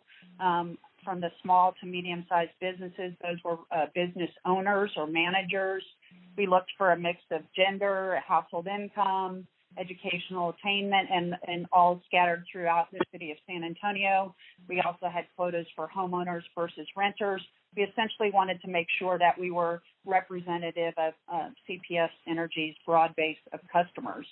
I already spoke to the Spanish-speaking participants. They were not told who was the sponsor of the research in the beginning of the group, and you'll see why in terms of a series of exercises. It became apparent who was the sponsor after about the first 30 minutes, but in the beginning when we're testing, sort of colors, logo bug, those kind of things, they didn't know that CPS Energy was the sponsor. Nobody in the group had participated in any past research, and they were also paid $85 on the residential side and $150 on the business side to participate, and that's kind of the going rate in San Antonio. On slide 83, we started out the groups with this exercise where we had color blocks. One was orange, one was red, one was navy, and then we did some combinations, orange and blue, red and gray, and we just asked participants to write under each color block any companies that they associate with those colors. And what we were trying to find out is if CPS is associated with orange and blue, if we own those colors. And what we found out was almost no one on their own associated the orange and blue square that was evenly divided with the CPS Energy brand. Mostly those colors that were associated with FedEx, with Budget Rental Car, the Denver Broncos, and even UTSA. However, as the group evolved and it became obvious that it was CPS Energy, people did like the orange and blue color and thought they were a good fit for CPS Energy. They associated the orange with sun and energy and warmth. It's very friendly. There's an energy to it. And the blue, on the other hand, was sort of more professional. It was cool, calm, clean. They said it was a serious color, and that combination worked really well. One of the things that I thought was kind of amusing is people thought that perhaps CPS Energy had adopted the colors of UTSA instead of the other way around, but that there was a connection. Those colors connected CPS Energy with the community, and in particular with one of our, finer educational institutions. So overall, the color combination was very positive. Participants were also shown the logo bug by itself without the CPS Energy moniker next to it. This was quickly recognized by almost everyone in the groups, especially on the English language side. The Spanish-dominant people, which included some people that were recent, immigrants here to the city that were foreign-born participants, were slightly less aware, but in general, people were like, CPS Energy when they saw it. And they liked it as well. They said people interpret it differently. Some said that they see the sun. Some said it reminded them of an atom or a nucleus with sort of energy radiating out from the center. That was like, one sort of school of thought. They revolved around those kind of comments. And then there was this whole other school of thought that they saw the star in the middle, and then they saw it surrounded by hearts, which kind of represented the community, almost a holding hands visual, if you will, and love. And some said it reminded them of a flower or asterisk that tended to be the younger people, and they didn't associate it so much with CPS Energy. But in general, the logo bug was well received by most participants. On slide 84, we played this game called Alphabet Soup, where we had this imaginary bowl of soup from, if any of you remember Campbell's Soup, when you had letters in your tomato soup, and we had just the abbreviations for companies, UTSA, TxDOT, YMCA, SAWS, CPS, HEB, and RBFCU. We were trying to see if people recognized CPS Energy or confused it with Child Protective Services. And what we found out, for the most part, people correctly identified the acronym as CPS Energy, especially in the English language groups. In the Spanish dominant side, most people didn't know what the letters stood for. They didn't know it stood for City Public Service, but they did recognize it as the, quote, electric company, and so it still had recognition from that perspective. Only 3 people out of all the groups wrote there on their piece of paper, Child Protective Services. We had a discussion about, was there confusion about Child Protective Services? Had they ever been in a conversation where, people got them confused? And for the most part, people said, well, yeah, that happens every once in a while, but as soon as the conversation unfolds, the context of the conversation really very quickly resolves itself, and they didn't see it as a very big issue. Just in terms of listening to the group, how people talked about CPS Energy and how they refer to you, most people just say CPS. They don't say CPS Energy. On the Spanish dominant side, they actually refer to the company as La Luz or La Compañía de Luz, the electric company. And in Spanish, La Luz has a dual meaning of light and electricity, and it's sort of a generic, this is the electric company. And many of them said, in Mexico, they refer to the electric company as the same thing. It's not like this is unique to CPS Energy. It's any electric company around the country.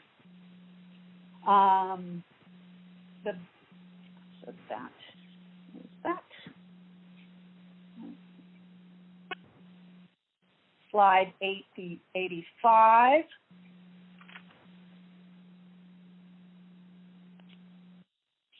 In terms of overall brand perception, when we had this discussion about brand, we started it with an analogy. Rudy, he used the iceberg analogy to talk about the difference between logo and sort of actions below the surface. And an analogy that I like to use is an apple. If you think of a shiny red apple, and I had one sitting on the table that we used as a prop, and we talked about the shiny red exterior being the skin of the apple. That's sort of the exterior image that the company projects. It's how people see the way the company, the way CPS Energy presents itself to the public, that shiny red coating on the outside. And if you think of, you take a bite and you get to the white pulp or the meat of the apple on the inside, that's really what CPS Energy values as a company and how it behaves. And that's sort of that beneath the iceberg that Rudy was talking about. And then if you go all the way to the seeds of the apple, sort of what everything springs forth from, that's what I refer to as the core essence of the brand. And that's really what's the reason for being for the company. What's the why, if you're familiar with any of Simon Sinek's books and studies on brands and where they, what the essence of them is. And so we talked about the CPS Energy brand using that analogy in those terms so they could differentiate it between, here's the logo and here's the brand. It's really much more multifaceted than just the logo, and it's really much more about the way the company behaves. So on slide 85, here's what we found.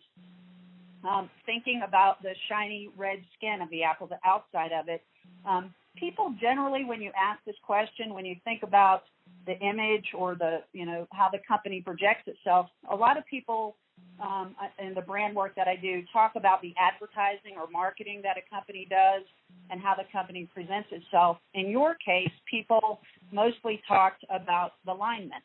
It's who they see in their community. It's sort of who they relate to, and to a lesser extent, they also talked about the customer service representatives that they talk about on the phone. They really didn't talk much about your advertising or your marketing. In general, it was very positive. They obviously see the linemen in their neighborhoods. They talked about the trucks being well maintained, that employees are in uniform, they look good, they look sharp. They viewed them as professional, hardworking, well-trained, courteous, polite, reliable. dependable, responsive, all words that, you just, great words to associate with your brand. When we talked about the meat of the apple, how does CPS behave on a day-to-day basis? What are your interactions with the company like? That was also very positive. They talked about all the education and incentives that you provide, the tools that you provide in particular to manage energy consumption and lower costs. People mentioned solar and wind. They thought those things made you innovative. They said they see employees at events with the CPS Energy shirts on. They believe the company is generous and gives back to the community. And overall, that at the end of the day, that they roll that up to think that you value and care about your customers, and they see you as trustworthy. The business groups were really the least positive, and we also saw this in the STEP research that I did. They have really little to no awareness of any of the programs that you offer to small to medium businesses. And you have to think about these business people are also residential customers. So they're getting all the messages and communication on the residential side and seeing what you're doing for the residential customers. But for some reason, they're not getting that same information on the business side. And so they feel cheated. There was a quote where one of them said, "They're like a ghost. They're there, but they're not there." And so there's a little bit of frustration and even, I might even say resentment on some of the small to medium-sized businesses where they say, "Help me like you helped me in my home, conserve energy and lower costs in my business." That being said, I did this study in 2014, and I've also done many research projects for you guys over the course of the years after that. And I will say in 2019, both the STEP research that I did and this brand research that I did, there's really been a shift in what people think about CPS Energy. It's much more positive overall. People are more knowledgeable about the brand and the company, although there's still some growth that needs to happen in that regard. And what I really trace it back to, just in listening to what people are saying in the groups in terms of what makes CPS Energy tick and makes it the brand strong. It's this introduction of text messaging and emails and phone calls received around the Reduce Your Use program. Even my husband here at home, he gets all those messages, and he's always telling me, "Oh, I got a message today from CPS Energy," and here's how we ranked in our neighborhood. And we never had occasion to talk about CPS Energy in our home except when the bill came and it was negative, and now there's positive conversation happening around the brand. People also were more aware of Casa Verde and some of the rebate programs. They talked about the smart thermostats. And so I really see sort of a reshaping of public perception and a strengthening of the brand relationship. I'll also say, compared to 2014, when we heard a lot about executive bonuses and high rates and CPS Energy being a monopoly, in 2019 we heard that considerably less. I'm not going to say we don't hear it at all. But if we played a drinking game in 2019, we would have left in 2014, we probably would have left the groups a little tipsy, and in 2014, not so much. So some real progress seen there. Slide 86. We also did this, what I call a 4-square exercise. And on the top left-hand square, we wanted participants to rate CPS Energy and then some other, very prominent brands in the San Antonio community according to how innovative they were or not innovative, and trustworthy versus not trustworthy. And we actually had a big chart up on the wall, and people went up on the wall and placed stars in which square they felt each company belonged. And then we discussed, in particular for CPS Energy, the whys of why they put them where they did. And you can see this 4 squares about CPS Energy, and that top left-hand square is the people who view CPS Energy as both innovative and trustworthy. And the majority of the stars fell in that quadrant, which was very good news. when we asked why, what makes them innovative and trustworthy. From an innovative perspective, they talked about use of alternative energy sources such as solar and wind, rebates and the energy saving solutions that you're offering. Again, smart meters and thermostats, the LED light program, the reduce your use notifications, Casa Verde, energy audits. They talked even about online mobile payments and different payment options.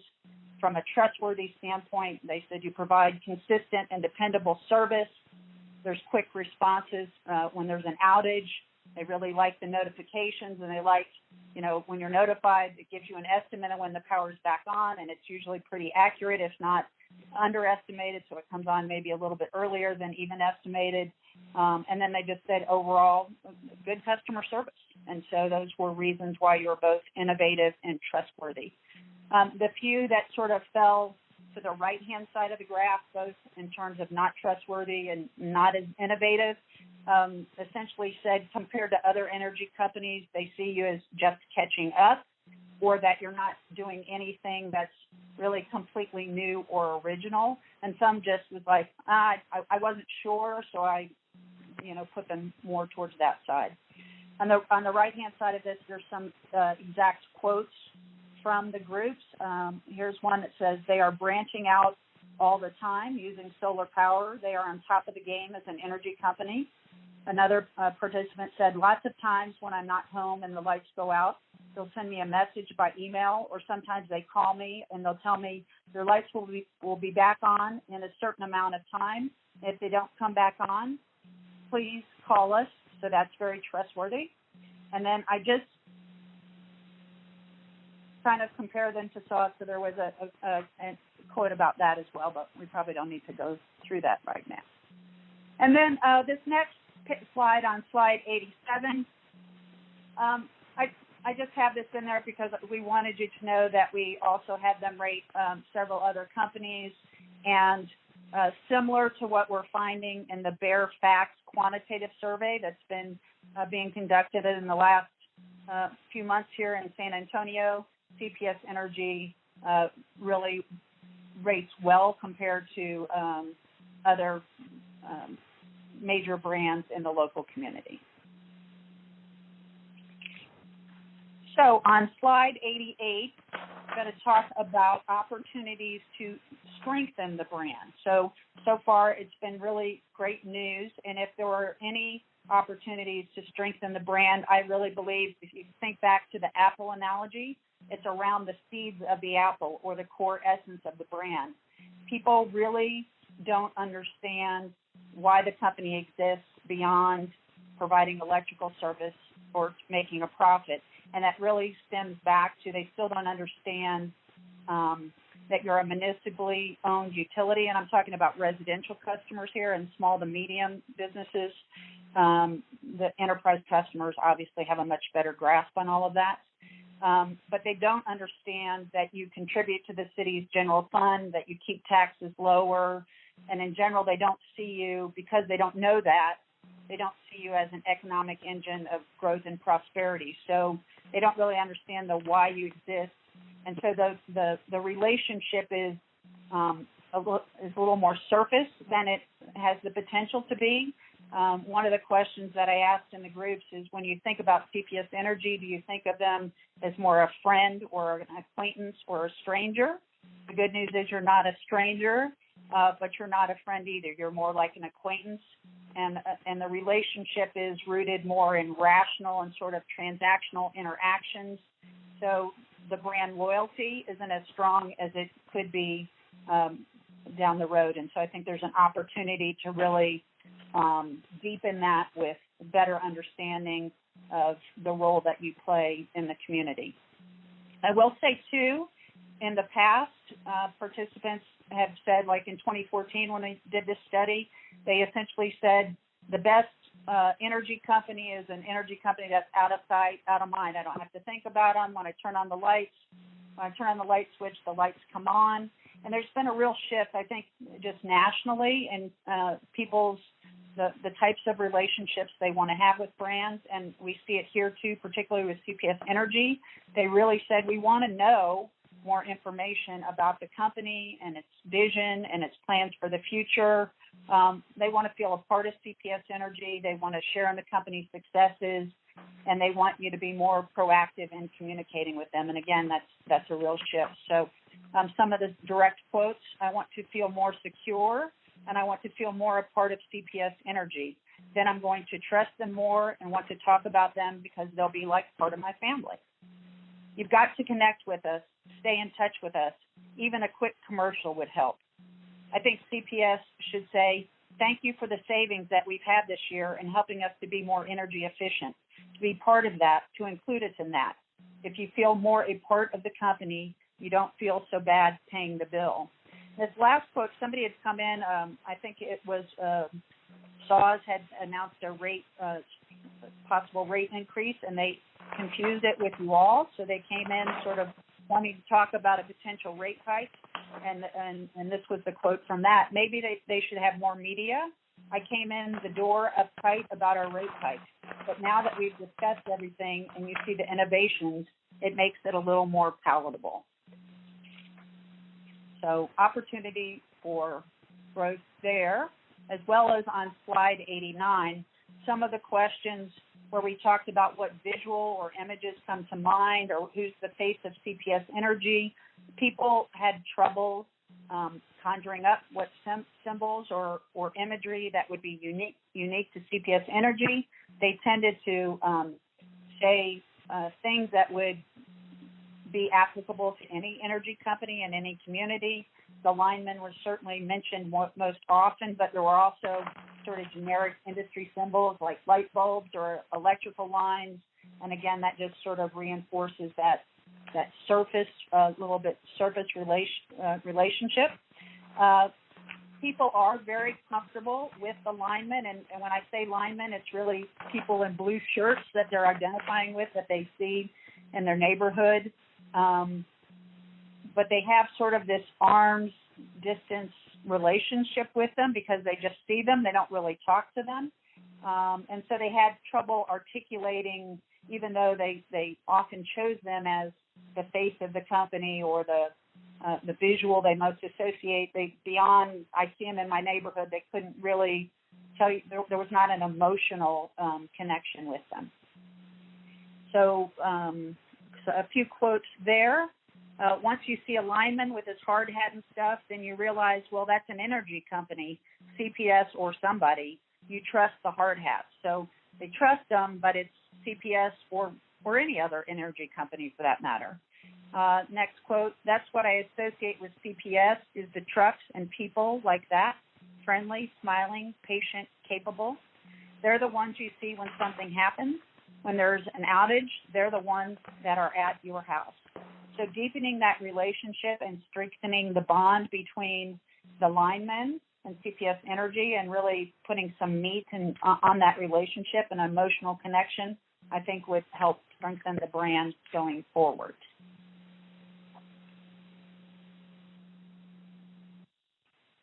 We also showed on slide 90, we showed a video of Paula speaking on KENS 5 about the flexible path, and people were she was very, very well received.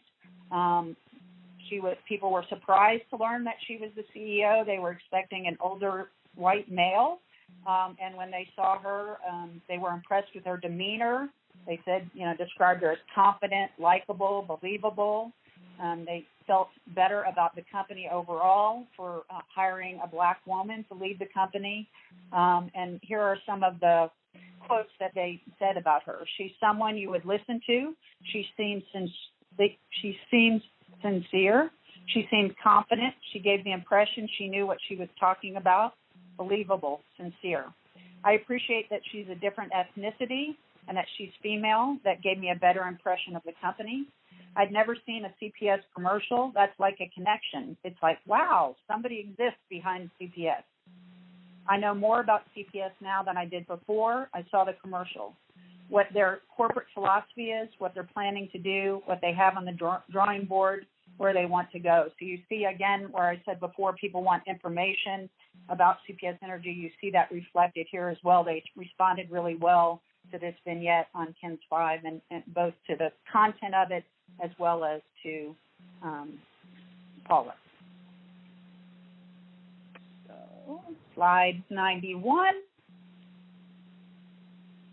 Finally, at the end, we talked about what's the best way for CPS Energy to communicate with customers. And we had them, again, specifically ask for advertisements, which is very different than in the past. In the past, they're like, CPS Energy is a monopoly. Why do they need to advertise? I just want them to lower my bill. Now they're saying, I want information. I want a connection with the company. I want to understand what the company is about. They said, put commercials on TV, stream them online on platforms like Hulu, Amazon Prime, YouTube, do live feeds on social media, just really help tell the brand story in different mediums. Business customers want, the small to medium business customers said they want an account manager assigned to them, that they could really benefit from somebody helping them to analyze their energy needs and offering suggestions on how to reduce their consumption, very similar to the residential energy audits. We talked about the feasibility of that, the scalability, the cost of that, what they might or might not be willing to pay for. And they thought maybe a good way to do it is to start out with some kind of online chat where you'd have a knowledgeable customer service representative that would sort of walk them through things to look at and to measure and to, monitor in their building, in their office. And then if after that sort of initial online chat, if the representative thought, hey, if we could really, there are some things that ways we might really be able to help you reduce your cost and energy consumption, then they might be willing to pay somebody to actually physically come out, in particular if there was a promise or a potential of some return on investment. Participants also said in this discussion about the best way to communicate with them that they really wanted to be able to specify how you should communicate with them, whether they want a phone call, a text, or an email, and that was especially with respect to the reduce your use notifications. And so here are just the final quotes from this executive summary. People do live Instagrams or Twitter messages on social media. Maybe they can have a presence there, answer people's questions on social media. That would be more direct and personal. Then it makes us feel that they're being receptive to our needs. I think it's important for the people that are 50 and 60 and older that the message be on television, like a commercial. CPS is working for you. CPS is looking out for you. Television is really, really important. And then the last quote, if there was a competitor, this is from one of the business customers. If there was a competitor out there, there would be more community outreach with individuals. There would be account managers out there helping us. And there would be somebody in my face saying, you need to stay with us versus go to the competition. Because there is none of that, there is nobody. That kind of just, you get a feel for a little bit of their frustration. And so that is the executive summary of our group. We have a full detail. Hey, Mary, if you don't mind, this is Rudy Garza again. I wanted to add a little bit of context here to help close out the conversation from our end. These occurred back in October of last year, I believe. I attended one of the sessions. Mary, is that right? Was it in October?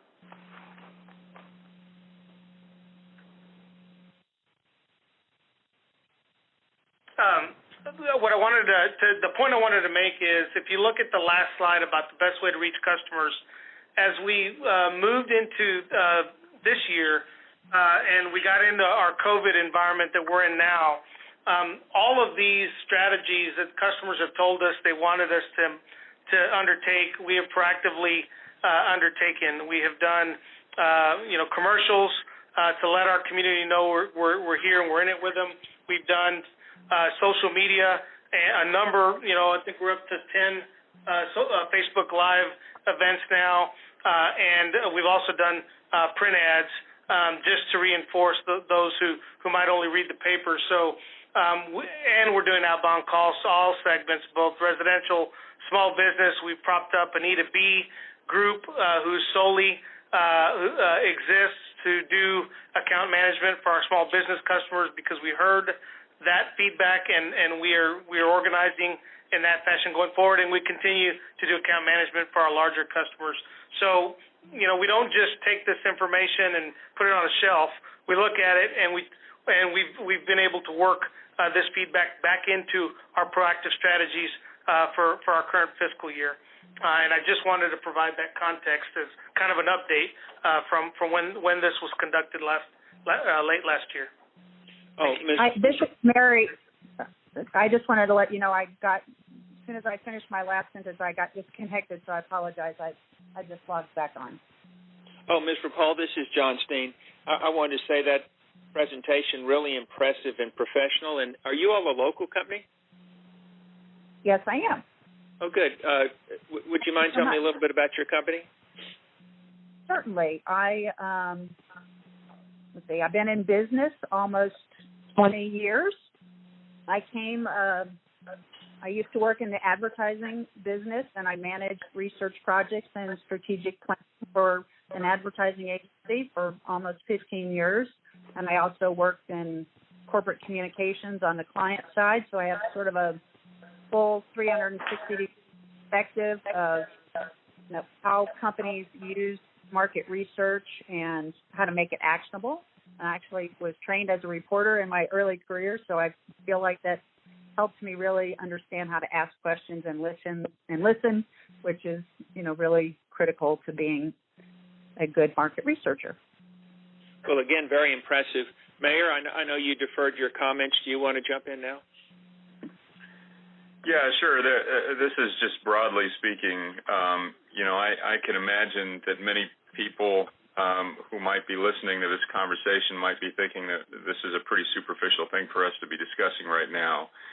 But let me just say that for CPS as an organization and for us as a board to consider a reevaluation of our brand is much more than just symbolic window dressing to me. It is, I believe, an extension of what we're asking ourselves to do, or some of us are asking ourselves to do, which is to contemplate what the next era of energy production and delivery will be for this organization. And I think our conversations as it relates to the brand reevaluation should be reflective of that. I'm very excited, as you heard Paula mention, about this RFI and what our all-source RFP might look like. I'm also equally excited to have a more robust conversation about the potential acceleration and retirement of our two remaining coal plants, I'm excited about the conversations that we've already had about the rate advisory committee and what that might be for public input and discussion about the structure of our rates will be from an affordability standpoint and how it might accelerate our move into being, again, a leader in innovation and all these different things that mean a whole lot to the folks that are listening to these conversations. So all this to say, Chairman, is that I welcome the conversation. I think we need to be judicious about the time and resource we put into it, but I think it's a welcome one, considering the fact that we're having some very important discussions about the future of the organization, which are being met very well by the public. That's all. Thank you. Thank you, Mayor. I might say that and Paula Gold-Williams, you might chime in on this, but I think this possibly, at least the discussion of the logo, grew out of a conversation that we had a while back, and I would say a good while back, certainly pre-COVID, and of course the COVID-19 situation has changed everything. But I do think that I did think it was useful, and I think I showed it to you that day we had a conversation to look at the fact that our logo has evolved over the years. It's not something that's set. It's something that we need to look at. And I guess I'm a little bit torn because what we're hearing that it's we're a trusted brand, and that extends to the logo. But on the other hand, and this is just an opinion I have, I think that our logo looks very old-fashioned. It has what I would call even though it was adopted in 2005, it has a 1950s or 1960s look. And I feel like it's not reflective of the cutting-edge company that CPS Energy is today. And one of the things I think might be helpful is if we could take, just on a sheet of paper, if you'll send that to us, put our logo and put also on there some of our peer groups or other companies that we consider, we would like to emulate or be like. And I think you could see that what we're dealing with is something very old-fashioned looking. Now, again, I go back to the idea that we're hearing from Ms. Repold it's a trusted brand, and that's focused on our customers. Of course, we also have a national reputation. Thanks a lot to so much to Paula Gold-Williams for developing that. So anyway, and just like Trustee Gonzalez said earlier, I think with this environment that we're in now, there is a cost factor, and we've got so many other things we need to be thinking about. So anyway, I just wanted to tell you that this was something I was thinking about and talked to Paula Gold-Williams a good while ago about. Now, one thing that might be helpful on this presentation that we had, and I just asked Rudy Garza, it sounds like we're hearing so many good things, but what jumped out at me is that small business is saying is not feeling is not feeling that great about CPS Energy, and so I want to know if you're giving some thought to that, especially with the small businesses struggling so much now with everything going on, in this COVID-19 environment.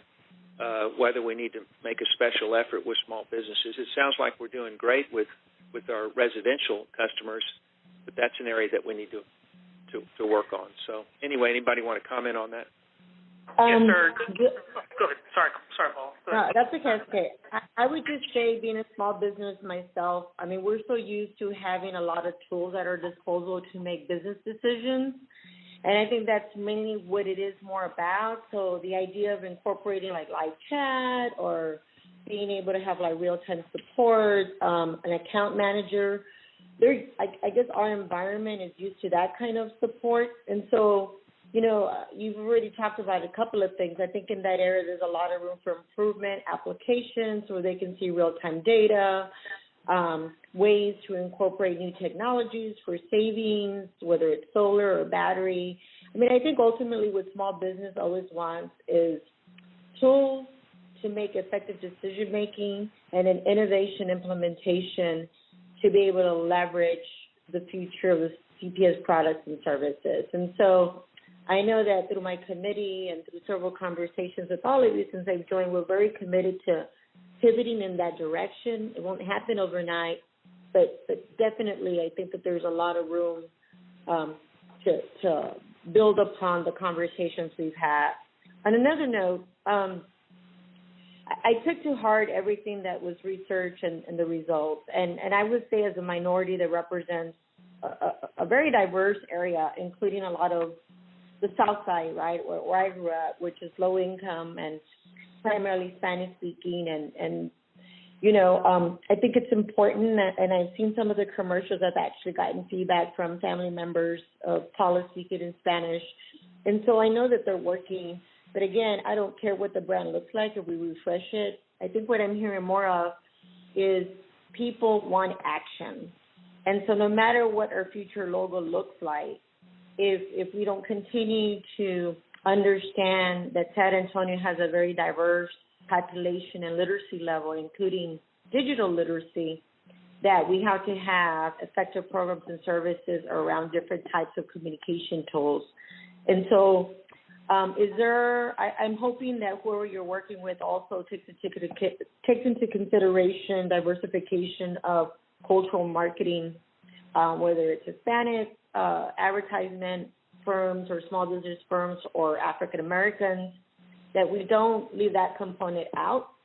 Because as she mentioned the word luz energía means different things to different people.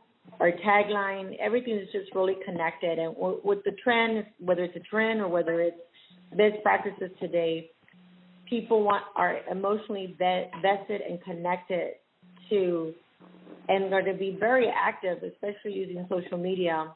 And so it's a long-winded response other than the research should drive the tools and the research that we have right now is very valuable for us to make very key decisions, whether we redesign the logo or not, is all I'm saying. We can build upon what we have, and I'm all for refresh. But I think what's most important is, again, actions speak louder than any design in the world, modern or not.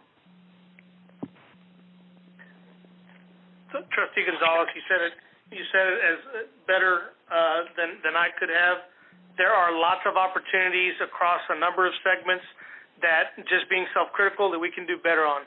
Small business, absolutely, certainly one of those segments. Small business owners don't have a lot of time to take a phone call, so you have to make it easy on them. So the live chat, Trustee Gonzalez, absolutely a great example of a way to make it easy to get questions answered. We got to market our STEP programs better to small business. We're making an effort to look at the cultural strategies. That's why you're seeing us do more Spanish language ads, but outreach to our Spanish-speaking community absolutely could be better. Outreach to our elderly, our senior citizen community could be better. So while we are trying to do a lot, we know that we've got work to do with certain segments of our customers. Absolutely.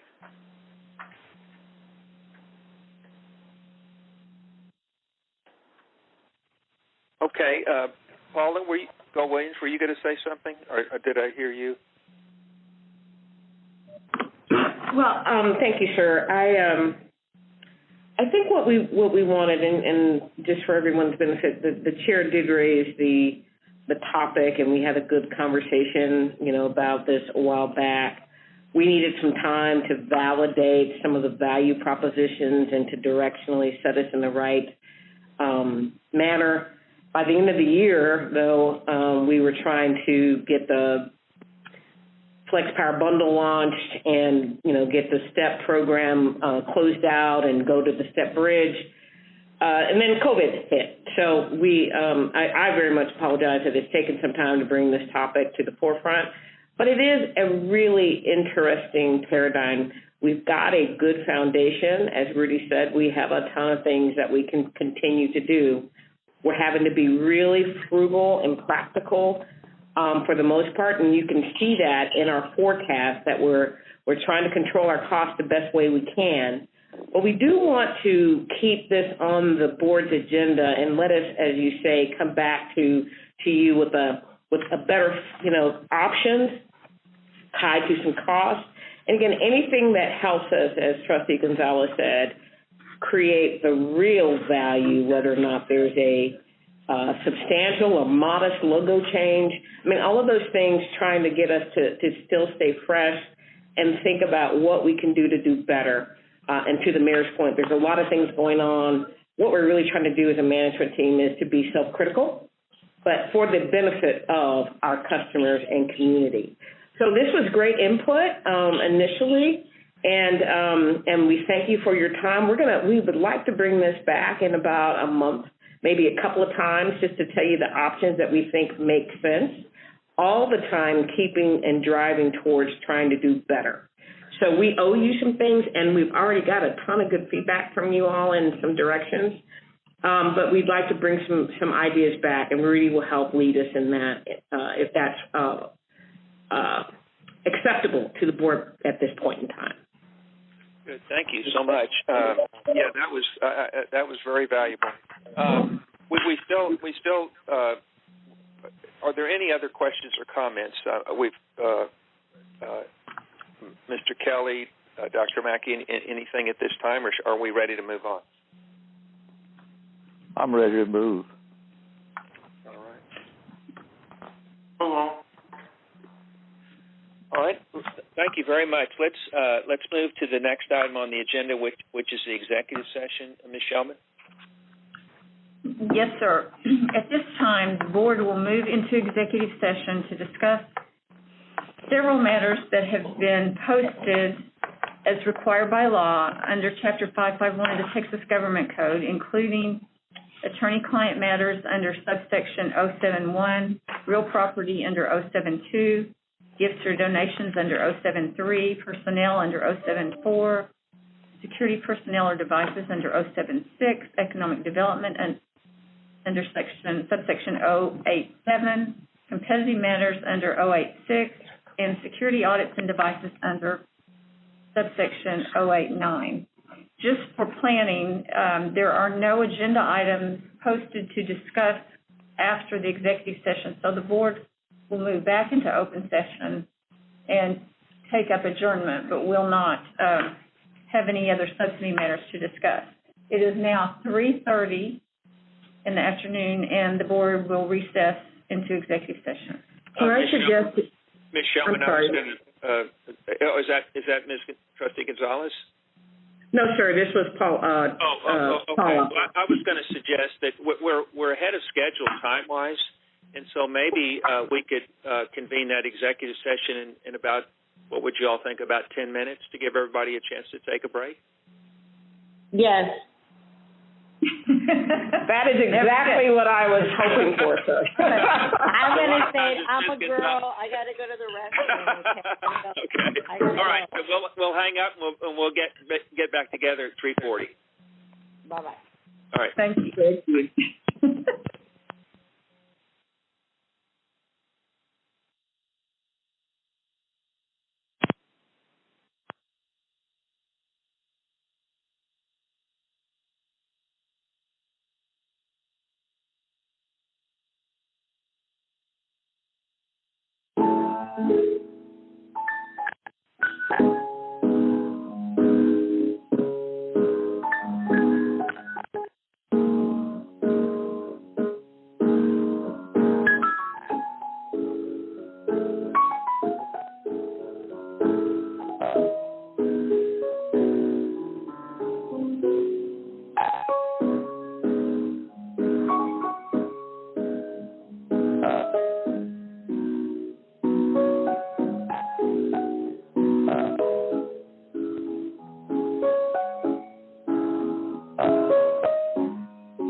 by the CPS Energy Board of Trustees is an executive session.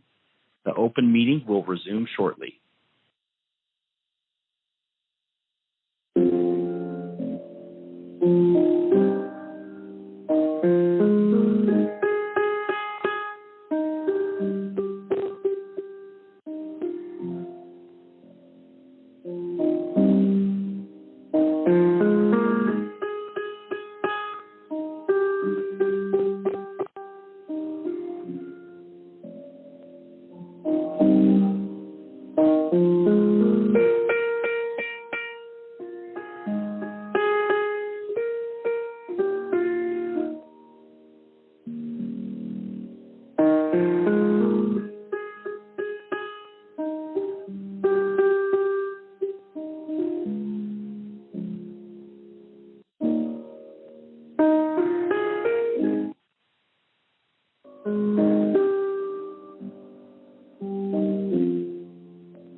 CPS Board of Energy Trustees is still in executive session. Please stand by. The open meeting will resume shortly.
Please stand by. The CPS Energy Board of Trustees is in executive session.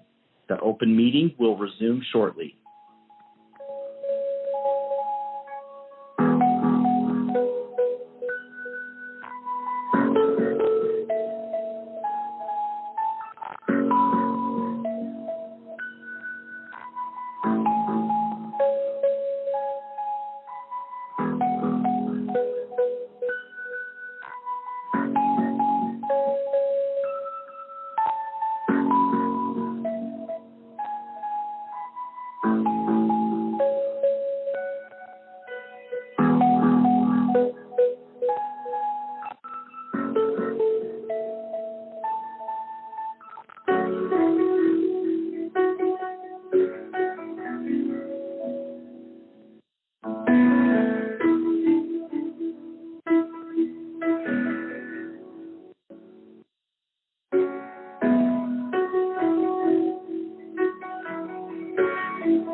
Please stand by. The CPS Energy Board of Trustees is in executive session.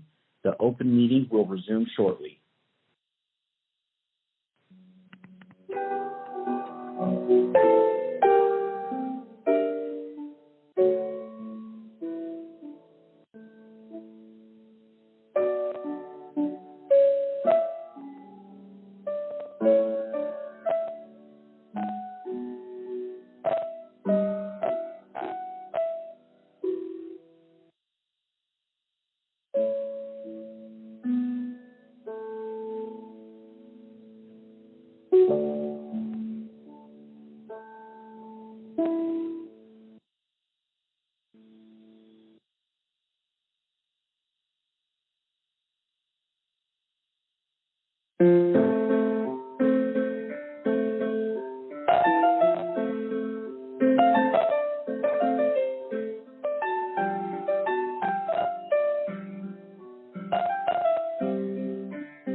stand by. The CPS Energy Board of Trustees is in executive session.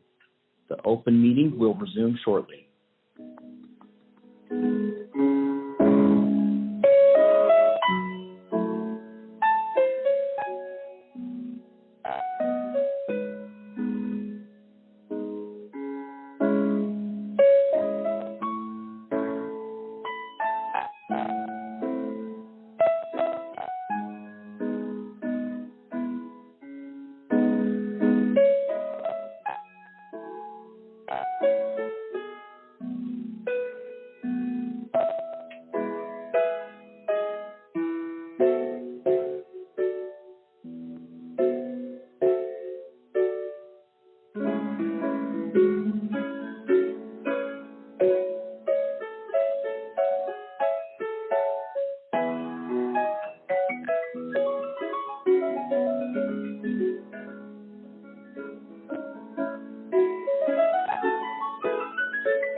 Please stand by. The CPS Energy Board of Trustees is in an executive session. The open meeting will resume shortly.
Please stand by. The CPS Energy Board of Trustees is in executive session.